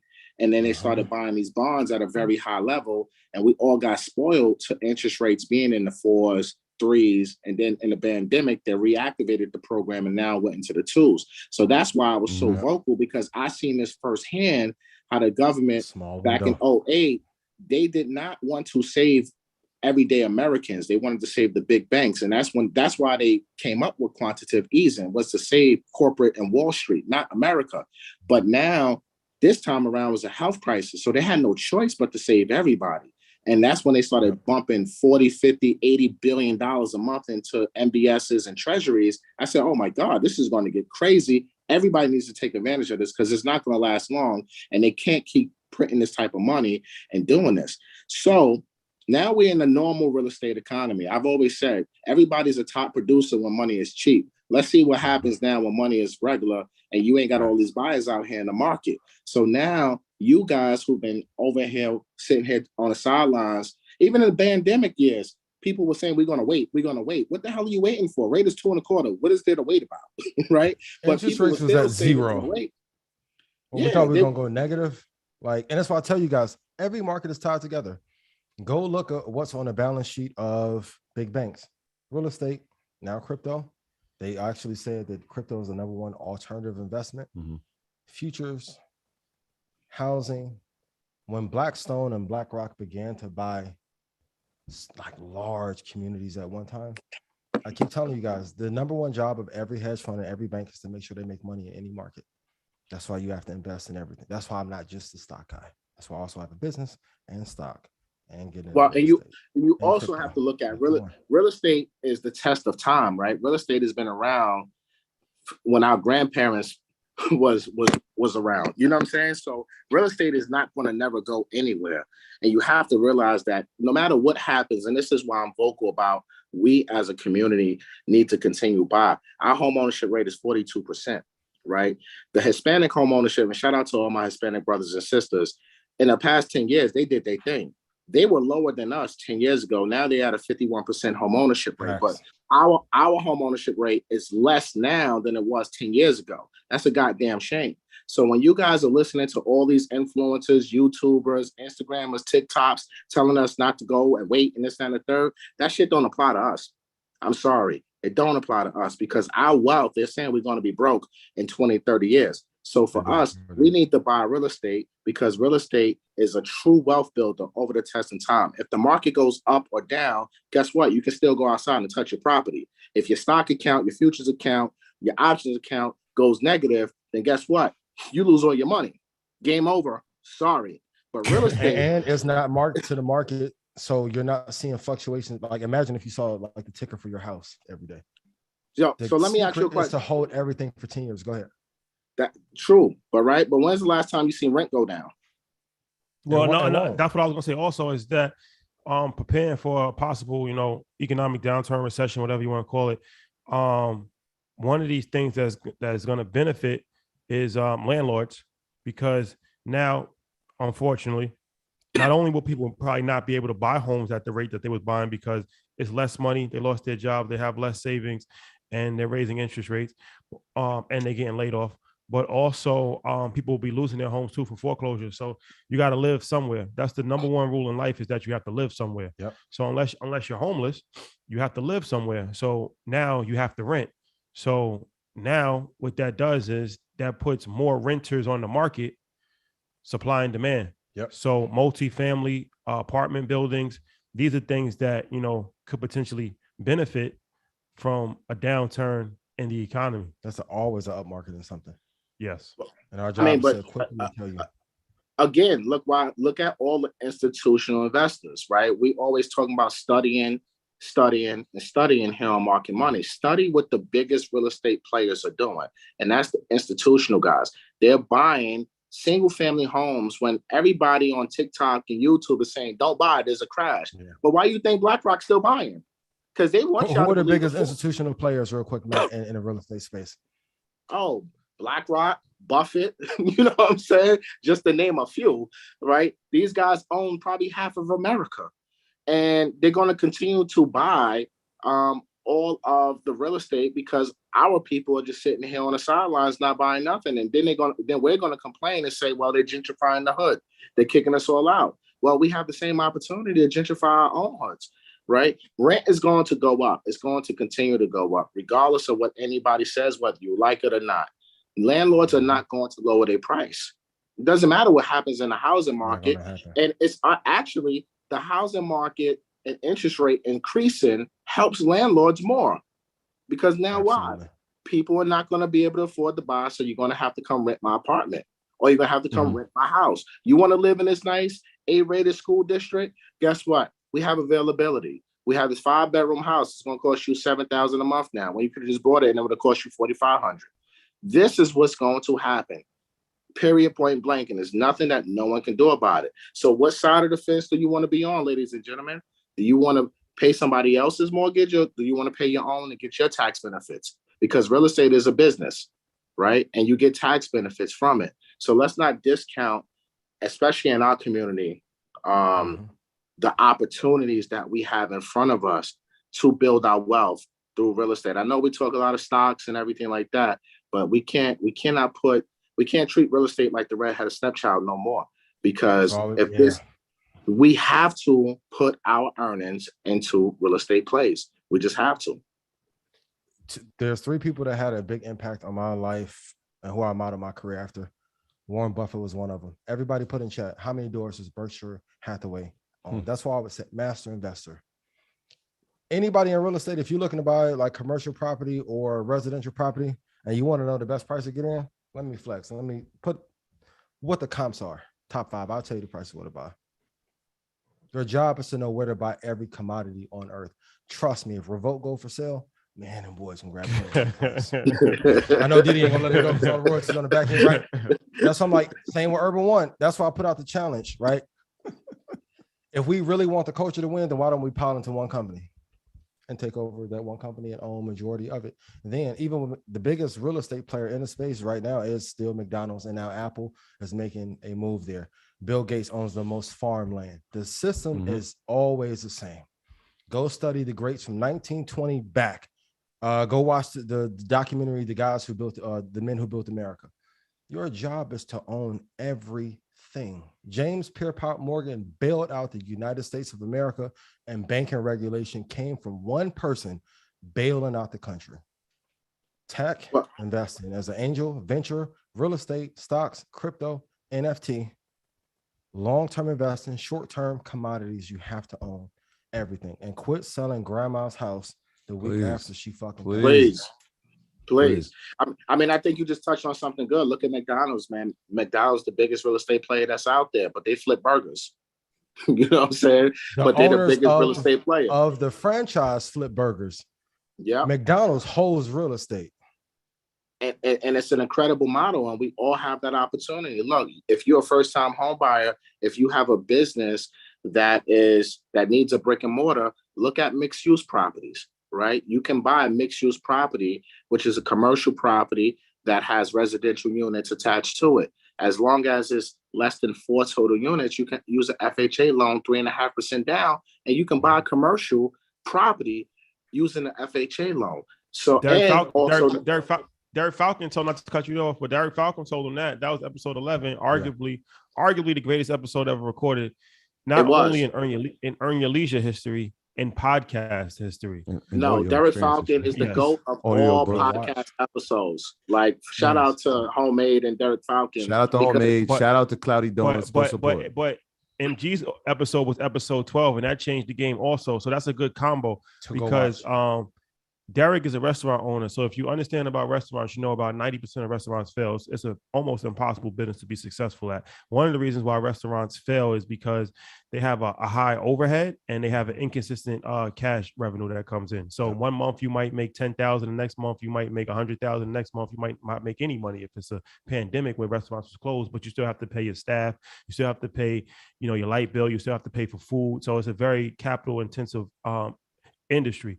So one of his things is that he only opens up restaurants and mixed use properties. What is a mixed use property? Is very popular in the Northeast, like New York City and Baltimore, things of that nature, where you might have like 3 units where people are actually living up top, and then there's a restaurant on the bottom. BK9, our family in Brooklyn, they have that.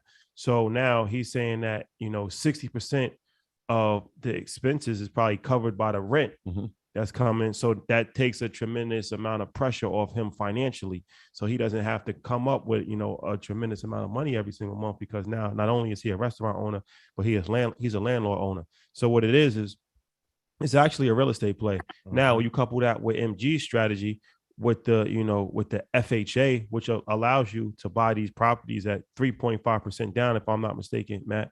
Correct. So now you can get, let's say a $300,000 home, just saying that's like, that would be like $12,000, something like that, right? Like a little bit less than 10 grand. All right. So yeah. So whatever the price is, it allows you, and even if it's much higher, you're still putting 3.5% down. So 3.5% obviously is a lot lower than a traditional 20%. So, and then from my understanding, correct me if I'm wrong, you have to live in an FHA property for 1 year to be compliant.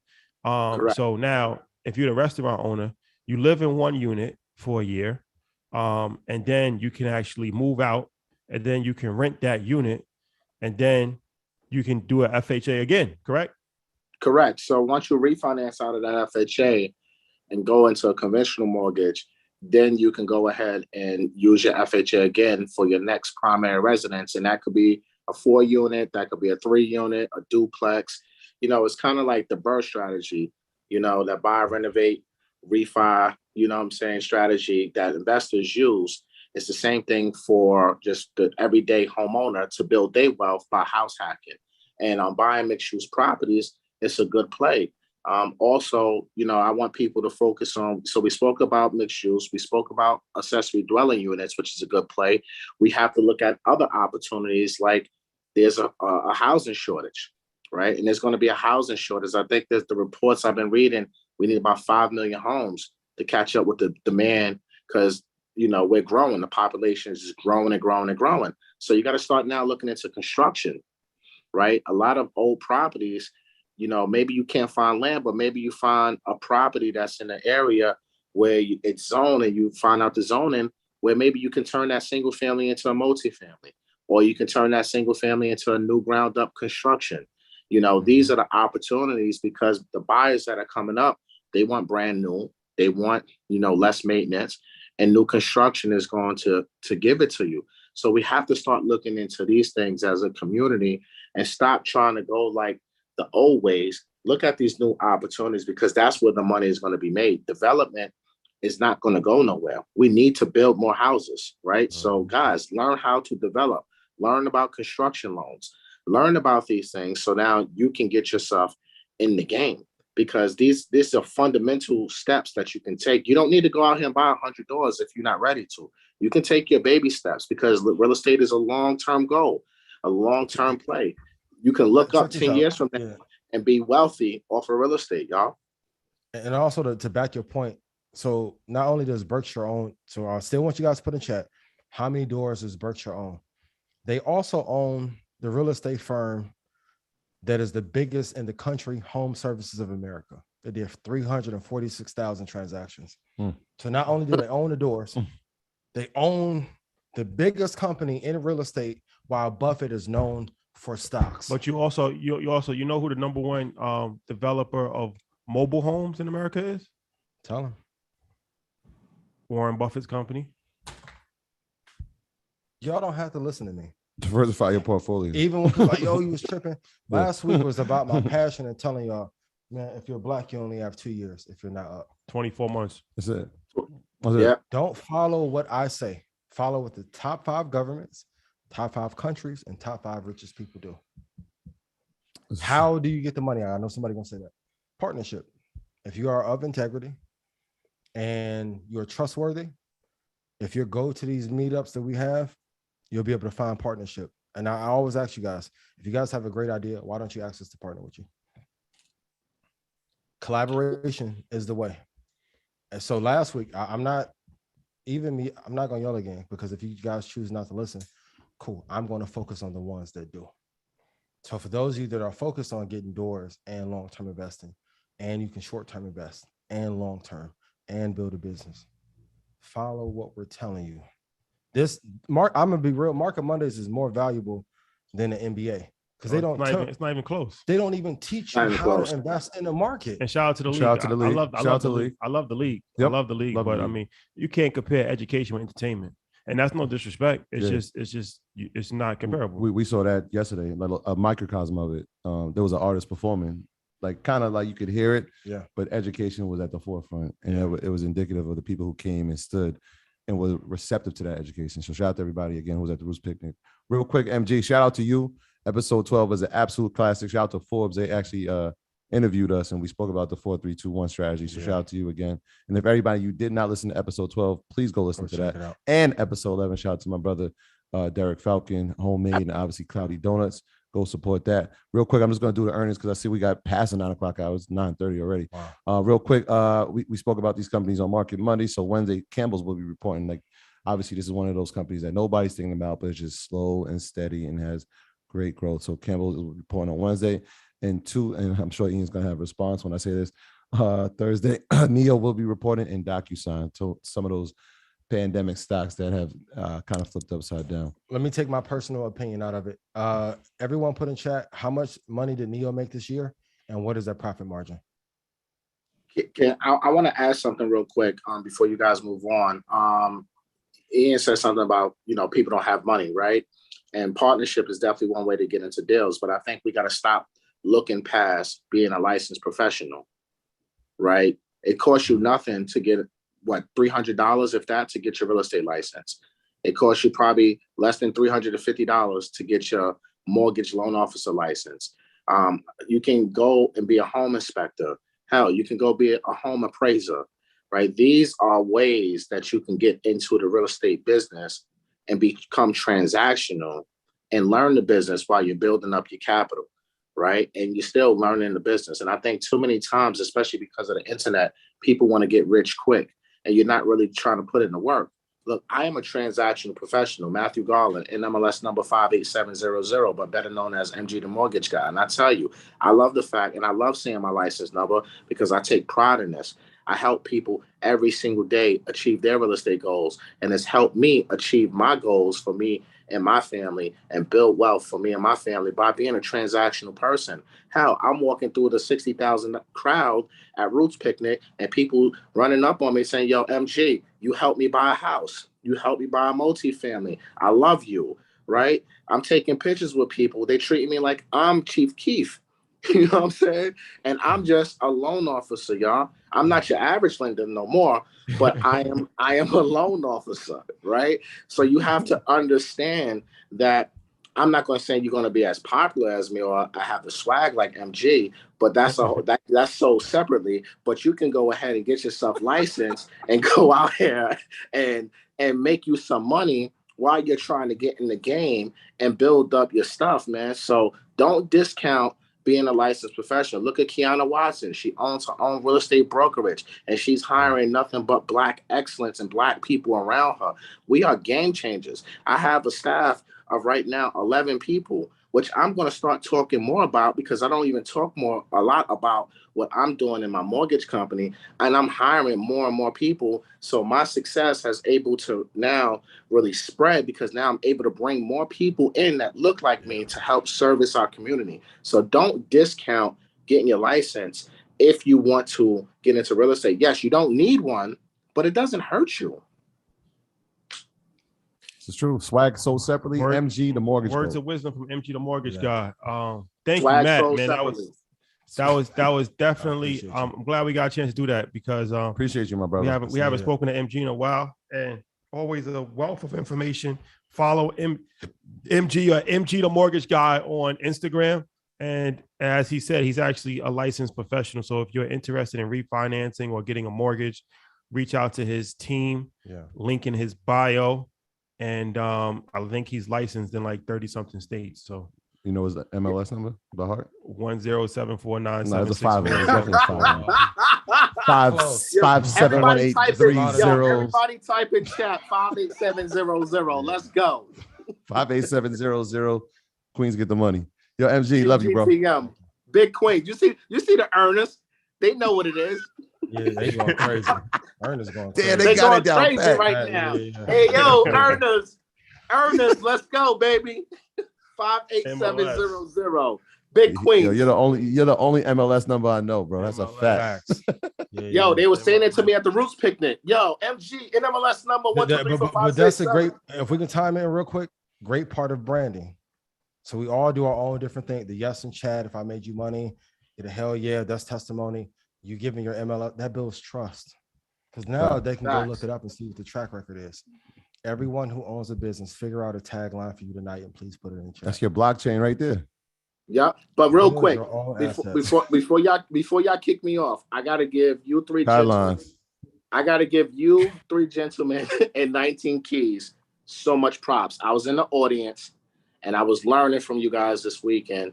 And when I tell you, if you guys missed that Roots picnic with these 4 gentlemen on that stage with that high level conversation, man, I'm trying to tell you that was phenomenal. You guys are true leaders of our community. I'm just happy to be a part of the Navy, you know what I'm saying? And being able, you guys make us all, the sparring session is so dope because it makes us all reach to that higher level, man. So I don't want to discount what you guys did this weekend. You guys are rock stars. You know what I'm saying? Like 60,000 people. You too. And you guys killed it. So I'm super proud of all 4 of you brothers, man. 19 Keys, the Master Investor, Rashad and Troy, man. I appreciate y'all. Y'all killed it this weekend. And I'm just happy that I could be on a fly on the wall to these conversations and be a part of the group text and the group chats and shit. So keep winning. keep doing what y'all do. More history to be made, MG. August 5th, August 6th, August 7th, MG will be in the building. That is and Best Fest, the biggest ever. And you said the key word. I appreciate that. Matt, always appreciate you, brother. Can I practice grace real quick? Yes. Wall Street Gaming, I appreciate you. Please put in chat something I can do to help you. If you think I'm lame but love the show, I'm practicing grace. Oh man, let me help you. But imagine if we're not here to do the show, how many lives would be impacted? What people think about me personally matters not. As long as my baby who's upstairs say I'm dope, my family's proud. And Red Panda, let me get some pandas in chat if y'all proud. Red Panda. Oh, we haven't seen the pandas. Come on, pandas. The rebellion is here. The rebellion. The hardest line ever. Love me while I'm here. What did he say? I want the love. That crazy. Love me while I'm here. Citadel, man. BlackRock, JP Morgan. Thank you. State Street. Thank you. Frederick, Dave. Thank you. I can't wait to go. The rebellion. It's almost over.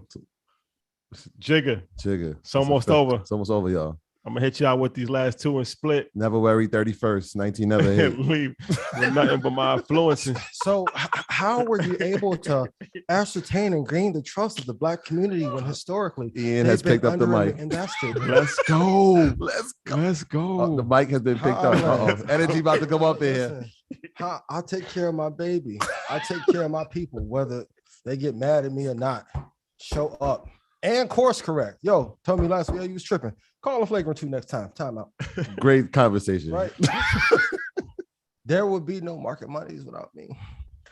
That's what y'all don't know. Just because why people always got something to say though, man. Like, yo, just shut up and enjoy the show, man. For real. It's a part of the game. But I'm gonna be real. Can I have an honest moment with you? This allows me to practice in real time when I get to these funds, what not to do. Oh, baby. You're damned if you do, you're damned if you don't.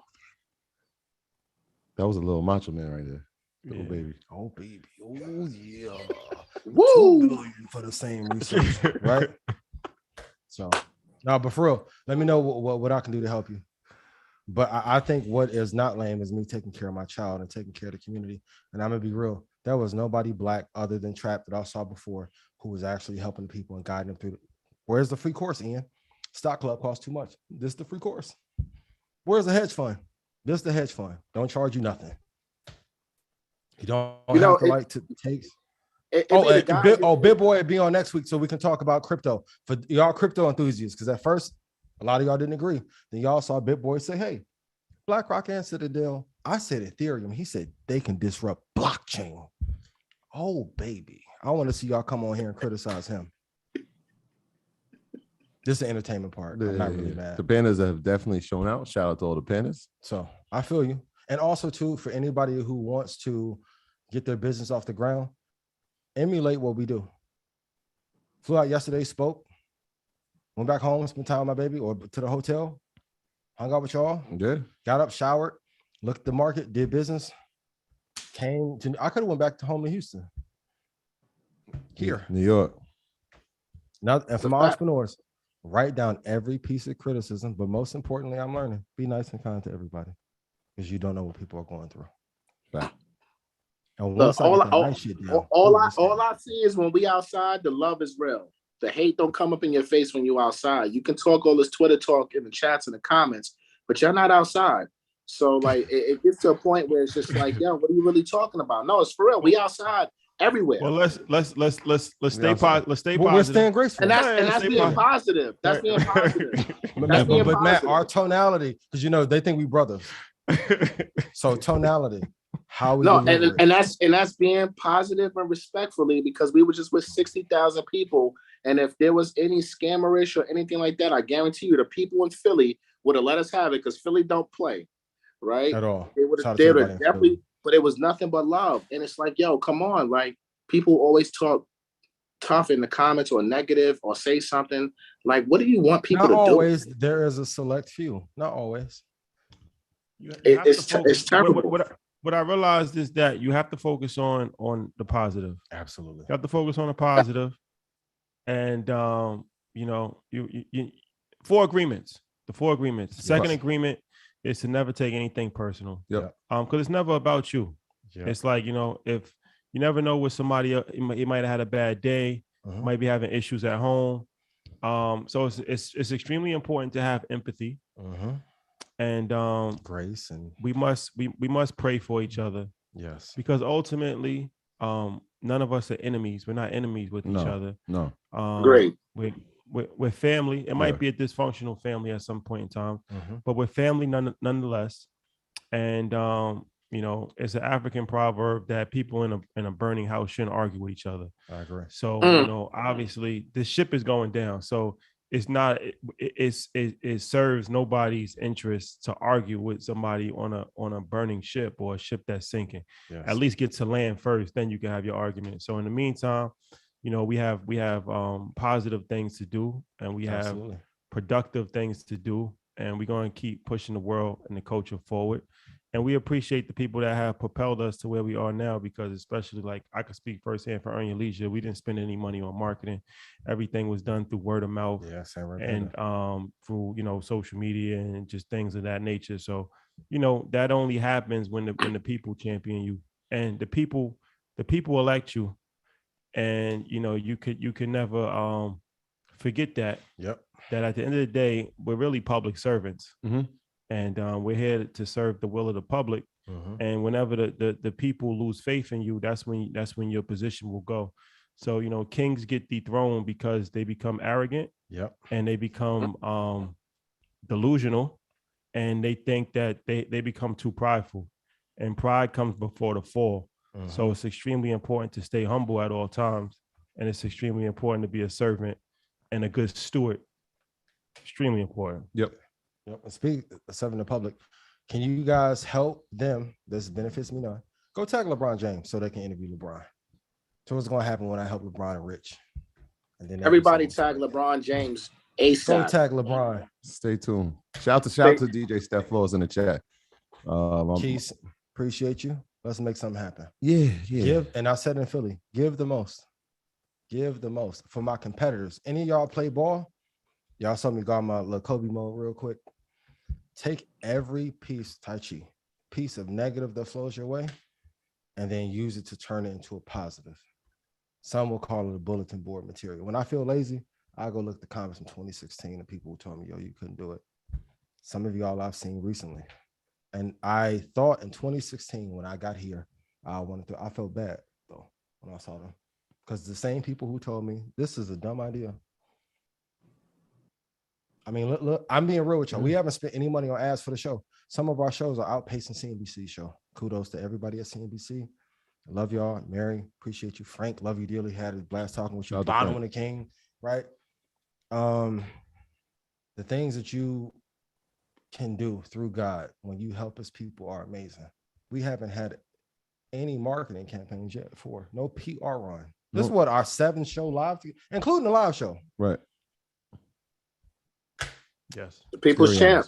The people have spoken. And if made for the people, by the people, for the people. And never changed up on the people. Yeah. So that's why it's not an arrogant statement to say like you're outside. That's because that's where the people are. And so we want to reach people exactly where they're at.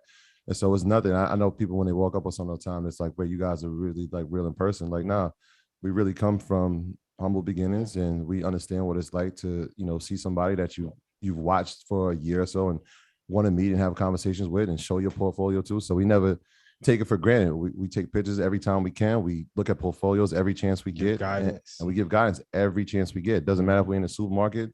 A lot of times we're with our families and we stop just because we know the importance of not only that conversation, but what can be taken, the value that can be taken from that conversation and where it can go when it leaves, right? Like that person can now give information to their family, or they can execute on information that changed their lives. So it's very important, and we're very intentional about that. So we definitely don't take it for granted. It's not an arrogant statement to say we outside. That's where the people are, so that's what we need to be. Yeah, you gotta. And that's exactly what I meant by it. It's like, look, people in the Twitters and everything can say what they want to say, but we're really out doing the work. We're really outside and taking care of our family. And taking care of our family, skip the stock thing. I don't see many people move around with their kids. And my baby cute as hell, ain't it? Shout out to Xander. Xander was outside. Xander's outside right now. He's outside right now. You know, but that's what I meant. You know, well said by you guys. It's not like we're not trying to be no beef shit, because we ain't got time to beef with nobody. It's like, yo, we trying to help people. You know, we're trying to really move our culture to another level. And I'll say this in closing too: if you think you'll get attention by mentioning us, it would be much better just like, yo, bro, I want to partner with you. Collaboration is greater than competition. Been screaming that one too. Yep. Matt, I appreciate you as always, brother. Yo, safety, my guy. Safety, man. Safety first. Safety Queens first. Get the money. Yes, Queens get the money. Shout out to Far Rockaway. Shout out to North Side Queens, South Side Queens, West Side Queens, Farmers Boulevard, the whole Queensboro, home of the greatest rappers. Oh, that's a hard one to argue. You got Nas, you got Nicki, you got 50 Cent, you got LL, you got Prodigy. It's a lot. It's a lot. Queens. Brooklyn would challenge. Huh? I think Brooklyn has stepped in. Brooklyn has two of the greatest. Jay Big, Jay and Big. After that, it's what Big L from? He from Harlem. Big, Fab, the Boss. That's yo. We gotta have Fox.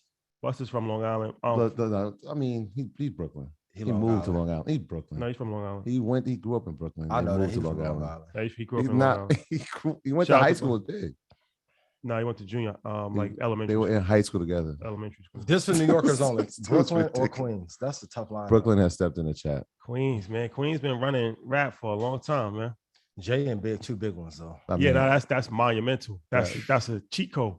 That's the cheat code. AZ from Brooklyn. You didn't even mention him. AZ is from Brooklyn. Brooklyn has stepped in the chat. Nice verses though. Yeah, that's a good idea. That versus Brooklyn versus Queens. BQE. Swiss, yeah. BQE. Yeah. BQE. Brooklyn versus Queens versus. See, they just put Bus moved to Long Island. He Brooklyn. What age did he move? Buster, high school. Definitely. High school. It was high school. So Buster got busy on somebody. The legendary story is that they were all in the same cafeteria in high school. Big, Jay, and Bus. He told that story on Drink Champs. Legendary. Q-Tip is Queens. Somebody put Big Daddy Kane. Come on. From Brooklyn. Oh. That's Brooklyn. Yeah. He is. Yeah. That's tough. Who's the hottest from Queens right now? Right now? Yeah. Because they still got Fabio right now. And they had Fabio from Brooklyn? Yeah. Queens doesn't have a hot artist right now. I guess Nicki would be the hottest, right? Nicki, yeah. Greatest female MC of all time. Easily. Yes. Easily. Yeah. Easily. We can't I don't know why y'all don't. We can't debate that. We're not going to debate that. Hands down. There'll still be like people like that's not debatable. Incredible. Yeah. Janet, sorry, we didn't get a chance to get some questions today. Can we do two? Sure, we could. We don't have to. I'm asking. Well, yeah, we can. We're in New York. Before we go to questions, let me just announce our new 5 members of EYU University. As you know, we teamed up with Ally to help empower the next generation of creators, entrepreneurs, and leaders with financial education. Right. So we gave away 20. Today, we're going to give our last 20 full-year scholarships to EYU University, where you can learn real-world skills to help you pursue your financial goals. So if you're a creator, right, if you were an entrepreneur, if you were someone who was trying to gain financial success, we gave you until last Friday to enter your email at EYLUniversity.com/Ally giveaway. So here are our final 5, because everything we do, we all know we're better off with Ally. Shout out to our friends at Ally for making this happen. Here we go. Last 5, the final 5. Mark Howell. Congratulations. You are now an EYL University member. You are now officially an earner. Angelica Stewart, you are our second choice of tonight. So Angelica, congratulations. Jeremy Shipka, shout out to you and welcome to EYL University. Joseph McLaurin, shout out to you and welcome. Graduation caps in the chat for him. And Faith Leader, you are now a member of EYL University. Shout out to you and welcome to the family. Congrats. It's going to be fun on this side. We got some really dope things planned. Shout out to my man Arthur. I see Arthur's in the chat. He just texted me. Shout out to Arthur. I'm gonna give him a call. That's my dog. So shout out to him and shout out to everybody that just joined and all the earners that's in here tonight. Love is love. Jan, you there? And for the record, they said, Prodigy, technically he's That's not from Queens, but Prodigy is Queensbridge. Wait, where Prodigy from? How we gonna reverse engineer this? Prodigy is So then Bus is Brooklyn. Where's Prodigy from? He is from Long Island. They from put Long him up on the Summer Jam screen. he- He's from Glen Coat. Rest in Even peace to Nas Prodigy. said Prodigy is We adopted him. he is Queensbridge. He's Bruh. Queensbridge. He's Queensbridge. He What- grew what- up what in hospital he was he grew up born in Glen Coat. No, he grew up he's from Long Island. He went from Yeah, Long Island. Ashanti's Went to mom. hospital? Ashanti's mom was his dance teacher. Yeah. But Fact. he made a name for himself in Queensbridge. Nah, he's a legend. I'm not that's trying. like- I'm not trying to disrespect him. He's a legend. He's Queensbridge. He's not Queens- Queensbridge. he's Queensbridge. He's not He Queensbridge. rep Havoc, Queensbridge harder Havoc is He Queensbridge. rep Queensbridge harder than Capone anybody. is Queensbridge. Nas is Queensbridge. Prodigy is- MC Shan is Queensbridge. Prodigy is Queensbridge. You Marley can't- Marl is Queensbridge. Prodigy- Roxanne Shante is Queensbridge. Prodigy is Queensbridge. That's Prodigy's a flag not on the Queensbridge. play. Prodigy Flag. is That's a Queensbridge. flag. He's not Queensbridge. Yes, he is. I'm sorry, y'all. Sorry, Janet. y'all. Sorry, I That's have why I to said go Luda through from Chicago. Shout out Luda. I don't want no problem with Luda. that. Is Jeezy from Atlanta? No, he from Macon. Okay. He You never guys sure repped you're ready for Atlanta. question and answer?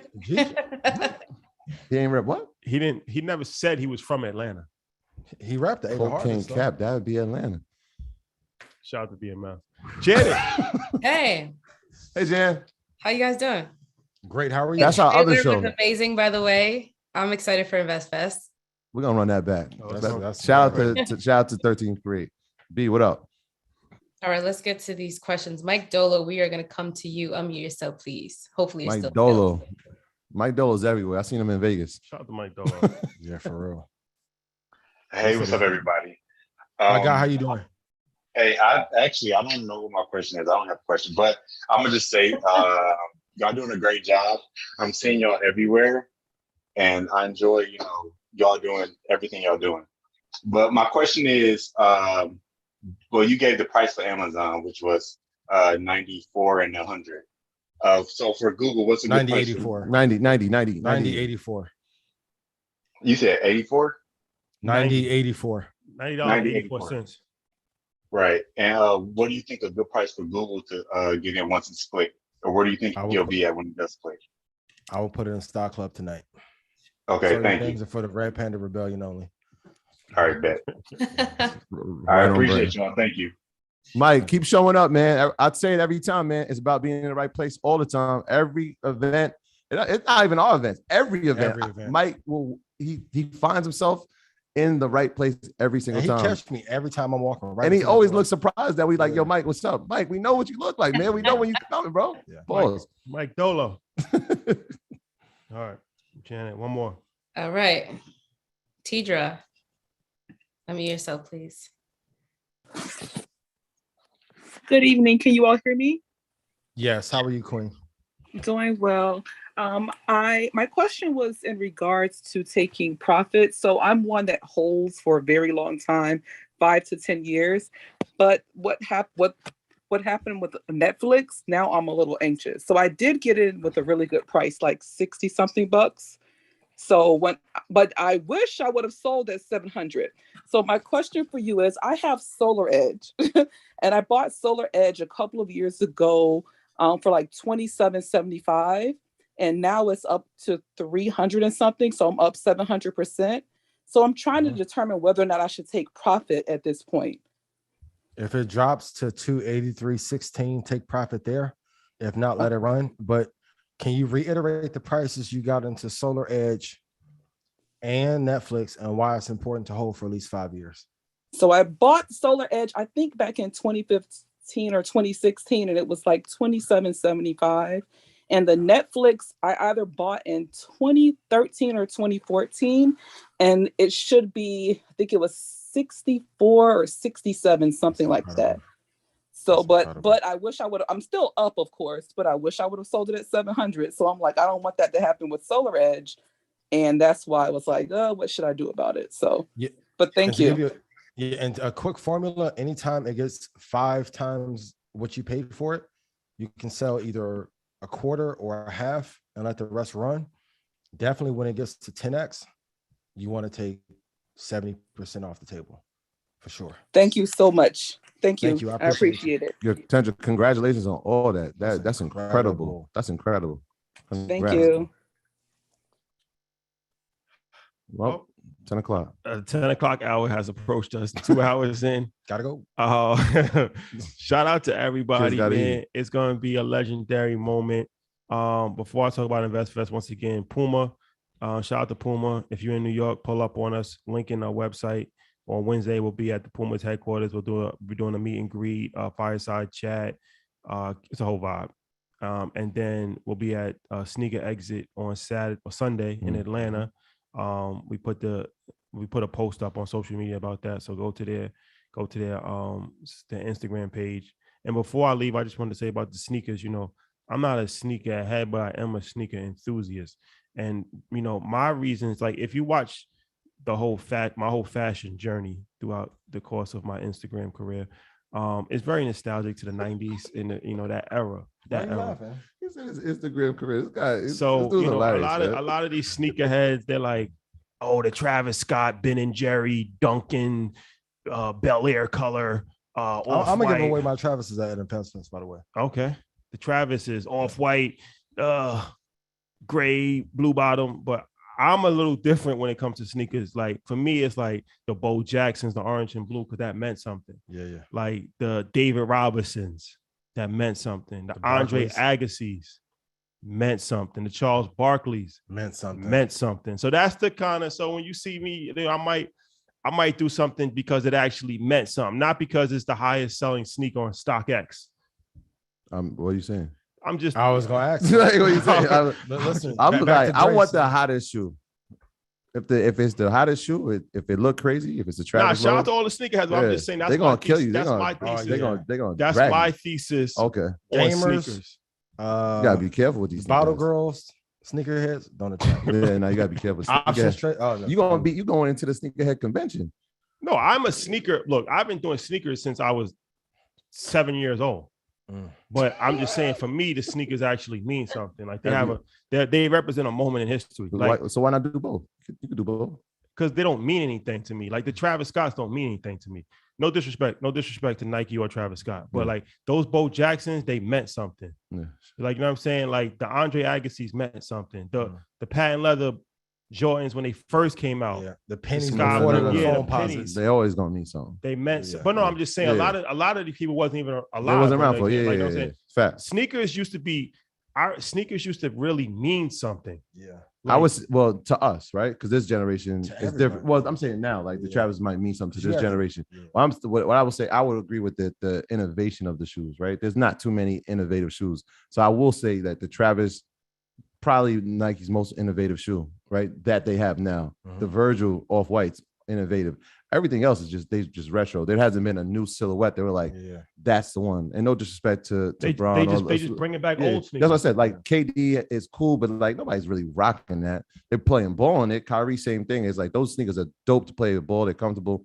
But are you rocking that? Whereas like when we was putting those patent leathers on, we was putting the bows on, even the foams, it was like you wearing something with that. Like you going outside with that. Shout out to everybody in Chicago. Yeah. We used to go to Turkey Tournament. Everybody in Cali, man, had the black and red patent leathers. Like that was you different. See 500 people. With those was different. No, those was different. You have to be outside for like show. Yeah. But I will. Well, I'll say that because look, this Sunday, I will be a customer in that convention, and we're gonna try some Travis Scott. If anybody can, I will not turn down a pair. But if anybody can get me a pair of the original Bo Jackson's orange and blue, I got something better for you. If anybody can get me the original Andre Agassi's, if anybody can get me the David Robinsons, that's dope, or the Charles Barkleys, or the Chris Webbers. Which the Robinsons? The high top. The high top. The high top. The one that Billy Hall had in White Man Can't Jump. Yes. Yeah. Or the Chris Webbers. Yeah. Those are hard. The CB4. The Chris Webbers. Like that's what I'm saying. Not the Barkley. Not the Barkley. Weber. Hey, I want to give him credit. The Jason Kids was fire too. Jason Kids. Shout out to the J Kids. I actually gave those to Abdullah 3 years ago. Shout out to those. Yeah, with the two bubbles. Yeah. Stay close. I wrote "Stay Close" on it. size 13, by the way. Please. But I remember when those Barclays was tough though.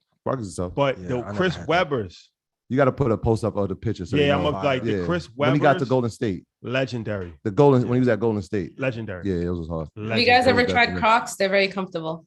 I have them on right now. Yeah. My guy Ty was on Crocs like 5 years ago. That's the only reason that. Yeah. Wow.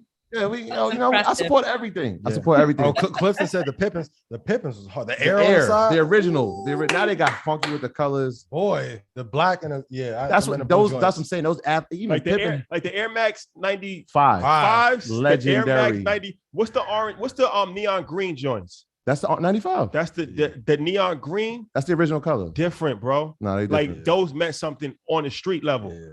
You wore those and you were looked at differently. Yeah. You were looked Those at are fire. differently. It said no, it was a status symbol. I'm trying to. It was a sign of respect. It was a sign of respect. There's Cop no the Jordans 2 weeks before they came out. No, I live that. Like Wait, who paid for your sneakers, guys? No. We really like stop. I'm Who still paid for doing your that. sneakers though? Shout out to the immigrant kids that had to wear whatever their parents wanted to buy. Troy's an immigrant. He's a parent. So how'd you get your parents to buy those? My first pair of what? Ask me what shoe? Like what shoe? I don't know the shoes, so you'd have to say your first shoe. My first pair of Jordans. I was working at the Great American Cookie Store. I was 15. These ain't K-Swiss. I like those a lot. Those I like those a lot. Yeah, that's a rock and stock. I got a stock pair of those and a rock pair of those. But I was working at the Great American Cookie Store. Who wearing K-Swiss? K-Swiss. No, we didn't do that. Nah. And just because, I didn't have any Ewings being Jamaican. I just want to throw that out there. I did not. I only rock people that I really like support. Like I wasn't a Ewing fan, so I didn't rock those. But yeah, I saved up my money and bought them. It took me like three paychecks to get them. And I think the first pair I bought was the 11th that I actually bought. Like my brothers had them, so I got to wear them, but they wasn't like mine. And when they became mine, that was it. I was no going back. The Air Force Ones, the lows, the highs, never did the 3/4. I can't rock with Air Force Ones, the highs. The highs with the strap, and then you tie the strap in the back. Legendary. They don't make those no more. Okay, legendary. Rasheed Wallace, Rasheed Wallace. Highs, yeah. The Air. They don't know that like they commercialized Air Force Ones. Yeah, we used to call Air Force Ones Harlems. Yo, they called before they start. What they call now? G Faisal, some crazy. G Faisal or something took responsibility for it. That's a Harlem thing. No, G Herbo's taking credit for it now. That's a Harlem thing. We used to call them Harlems, and then they start calling them Uptowns because Uptown is same thing. Yeah. Those Air Force Ones were legendary. You got the black joints on. That's what there's a stigma with that now. See, this is the new era. I don't know.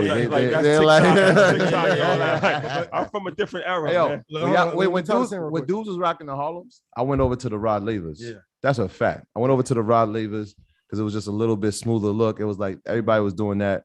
The Rod Lavers, y'all know, if you got Adidas, you got to have a pair of Rod Lavers. You can rock anything with those. And then they had the colorful bottoms. So you really got to do that right.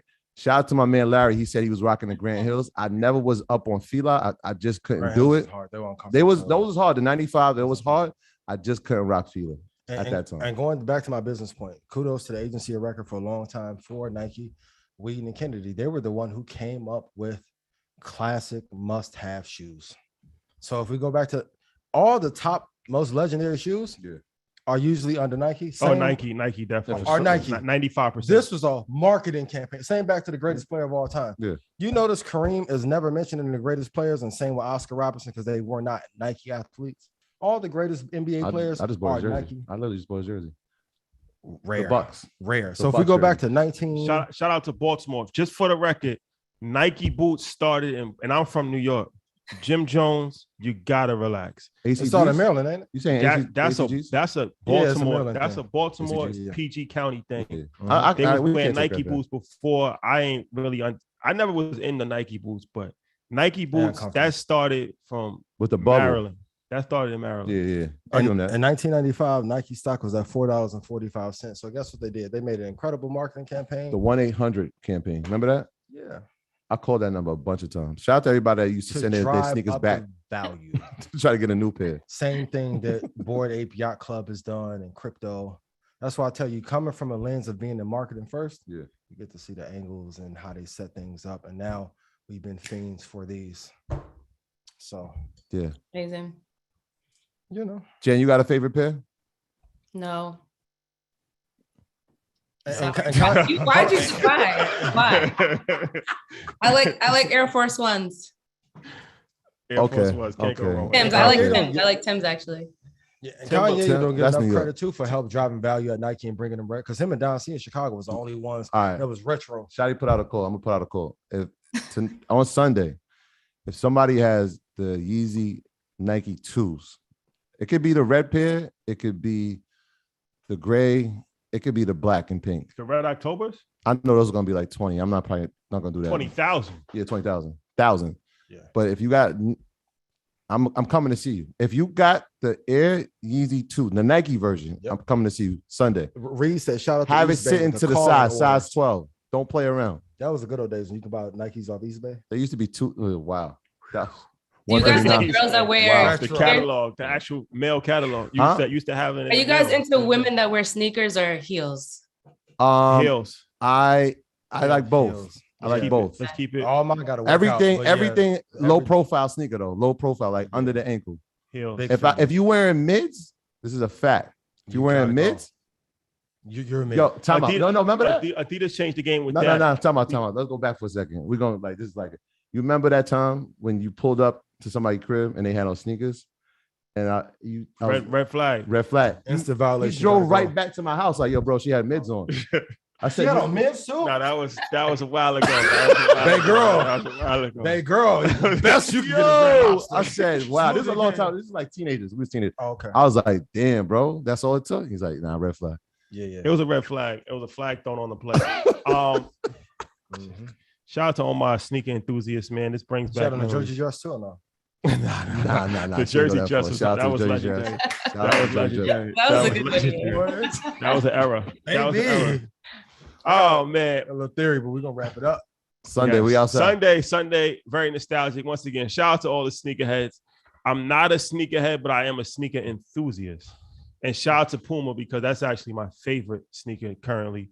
The GTV Classic, the GTV Classic Puma, a very classic, subtle shoe, different colors. You can wear it in a variety of different outfits. I've been supporting Puma for a long time for free. So time to get some equity. Yes. Yeah. Yes. Why did they keep putting K Swiss in the chat? Who is entering? At one point, K Swiss is cooking. Nah, bro, that was never we Midwest. never. Yeah, Midwest thing. I'm from where I'm from. At one point, you could all white K Swiss. You could not come to school with K Swiss. That's a fact. At one point, you know what I mean? Like you're not surviving, bro. What was it like? You going home? Maybe 01. In school suspension, bro. In school suspension. That's a fact. Yes. Boy, it was the movement. Somebody said come through Ian with the. That's like Cali. They wear Vans in Cali. I never got to the Vans, but they wear Vans. At one point, for in the Midwest, for like one summer maybe. Yeah, that's anybody Chicago, from Gary Midwest. Maryville. Yeah. The K Swiss. They was heavy on the K Swiss out there. Yeah. Wasn't it never in New York? No, we couldn't do that. Nah. Y'all wore lugs or no? Nah, dude, you know shots. No, that was Jersey. No. That was Jersey. That's Newark. I don't want no problems. New York is Tim's. Tim's and Gore-Tex. Nah, at one point they was rocking Eastlands. That's a fact. Oh, Eastland. I actually bought the Timberland Eastland. Yeah. Just for nostalgic purposes for London. Yes, a fact. Yes. Well, ladies and gentlemen, gotta go. We can go down this memory lane all day. Invest Fest. Get your tickets. 2022. Master Investor will be in the building. Wall Street Trapper will be in the building. Steve Harvey will be in the building. Rick Ross will be in the building. Charlamagne the God will be in the building. Eric Thomas will be in the building. Terrence J will be in the building. Kenny Burns will be in the building. Josh Brown will be in the building. MG the Mortgage Guy will be in the building. Budgetnista. It's called your biggest, your favorite. It's called all your favorites. Also, earners. A lot of the earners are getting together for pre-Juneteenth meetups in different cities. So if you're an earner, please check out what your city is doing. And I want to shout out at Conundrum. She's teaching a very important class this Wednesday. And the title is Inflation and Your Customer's Budget, How to Keep Your Product on Their New Shopping List. Because most Americans are down about $327 per month. So make sure you're still on the list. So hope to see you guys there on Wednesday. There you Our segment for Invest Fest. Y'all was there. Y'all got lifetime access. We're going to do something even more special. Please stay tuned. You know, I want to say it. I can't. This is going to be the best one. If you want to learn how to invest, trade everything bundled in one. Get your tickets now. Don't miss. parties, there's going to be networking, it's going to be sessions, it's going to be breakout areas, it's going to be people that you're going to be able to sell products to for vendors. It's a whole vibe. It's an experience, about an experience. I can't even talk to you about some other experiences that we're activating in this situation, but it's about creating experiences and really, just taking it to the next level. Get inspired. Food trucks. Yeah. Food trucks will be there. Yeah. And I guess the last word will be this. Our condolences go out to everybody that was affected by the shooting in Philadelphia this weekend. Absolutely. We were in the city and made it out of there safely. But 3 people lost their lives and 14 people were injured. It seems like every week we seem to be doing this. Yeah. And so our thoughts and prayers go out to the people who've been affected from this tragedy. Yeah. And our Nigerian, our family out in Nigeria, there was a mass killing out there in a church. 50 people were killed. So our thoughts and prayers go out to the entire country of Nigeria and everybody that's been affected out there. Be careful out there, and rest in peace to the rapper in Atlanta, Trouble. It was actually, ironic. That's the last thing I'll say is that when we first did 85 South, us and Wall Street Trapper, we did 85 South. It never came out because the audio got corrupted. Up, and Trouble was there. He was doing his episode before we did our episode, and I had never heard of him, but I watched him do his episode, and obviously, once I heard that episode and I followed up, I don't think that episode ever came out either because the audio got corrupted, that's kind of crazy now that he's no longer here. But you gotta be safe out here. You gotta be safe. Rest in peace. But safety first. Definitely. Keep your safety as a number one priority out here because it's getting crazy. Fellas, move correctly. Keep your head on a swivel, especially in this recession. People are a little bit more edge, a little bit more violent. Be careful. There's a reason why, I'm super low key. Fellas, y'all know what I'm saying. Be careful. Rest in peace to him. He was a staple. I wouldn't say maybe as big as Shawty Low, but kind of like the impact if you from Atlanta ever been. They rock with him heavy. Real one. Yeah. Everyone who was cool or connected to him. I'm sorry. And then also Metro Boomin. Metro Boomin. Yes. My dog, I'm sorry. Prayers up to him, man. That's y'all be careful out there for real. Bro. All right, guys. Take care. Love you. See you guys next week. Check out Earn Your Leisure tomorrow. Fan base. Dope episode. Shout out to Isaac Hayes III. And shout out to our Revolt family. We won an award. Yeah, we did. We won an award. Yeah. Assets over liabilities on Revolt won an award today. So congrats to that. Shout out to the whole team. Shout out to Elytra and Michelle. We're award-winning financial journalists at this point. Yeah. And Dunny, shout out to my dog Dunny. Yes. Puff. Shout and obviously. Call and re-up 5 seasons. No, we back already. We already back. Shout out to Diddy. Shout out to Diddy. We're already back. We'll see y'all in the summer. Hey. All right, guys. Love is love, y'all. Peace.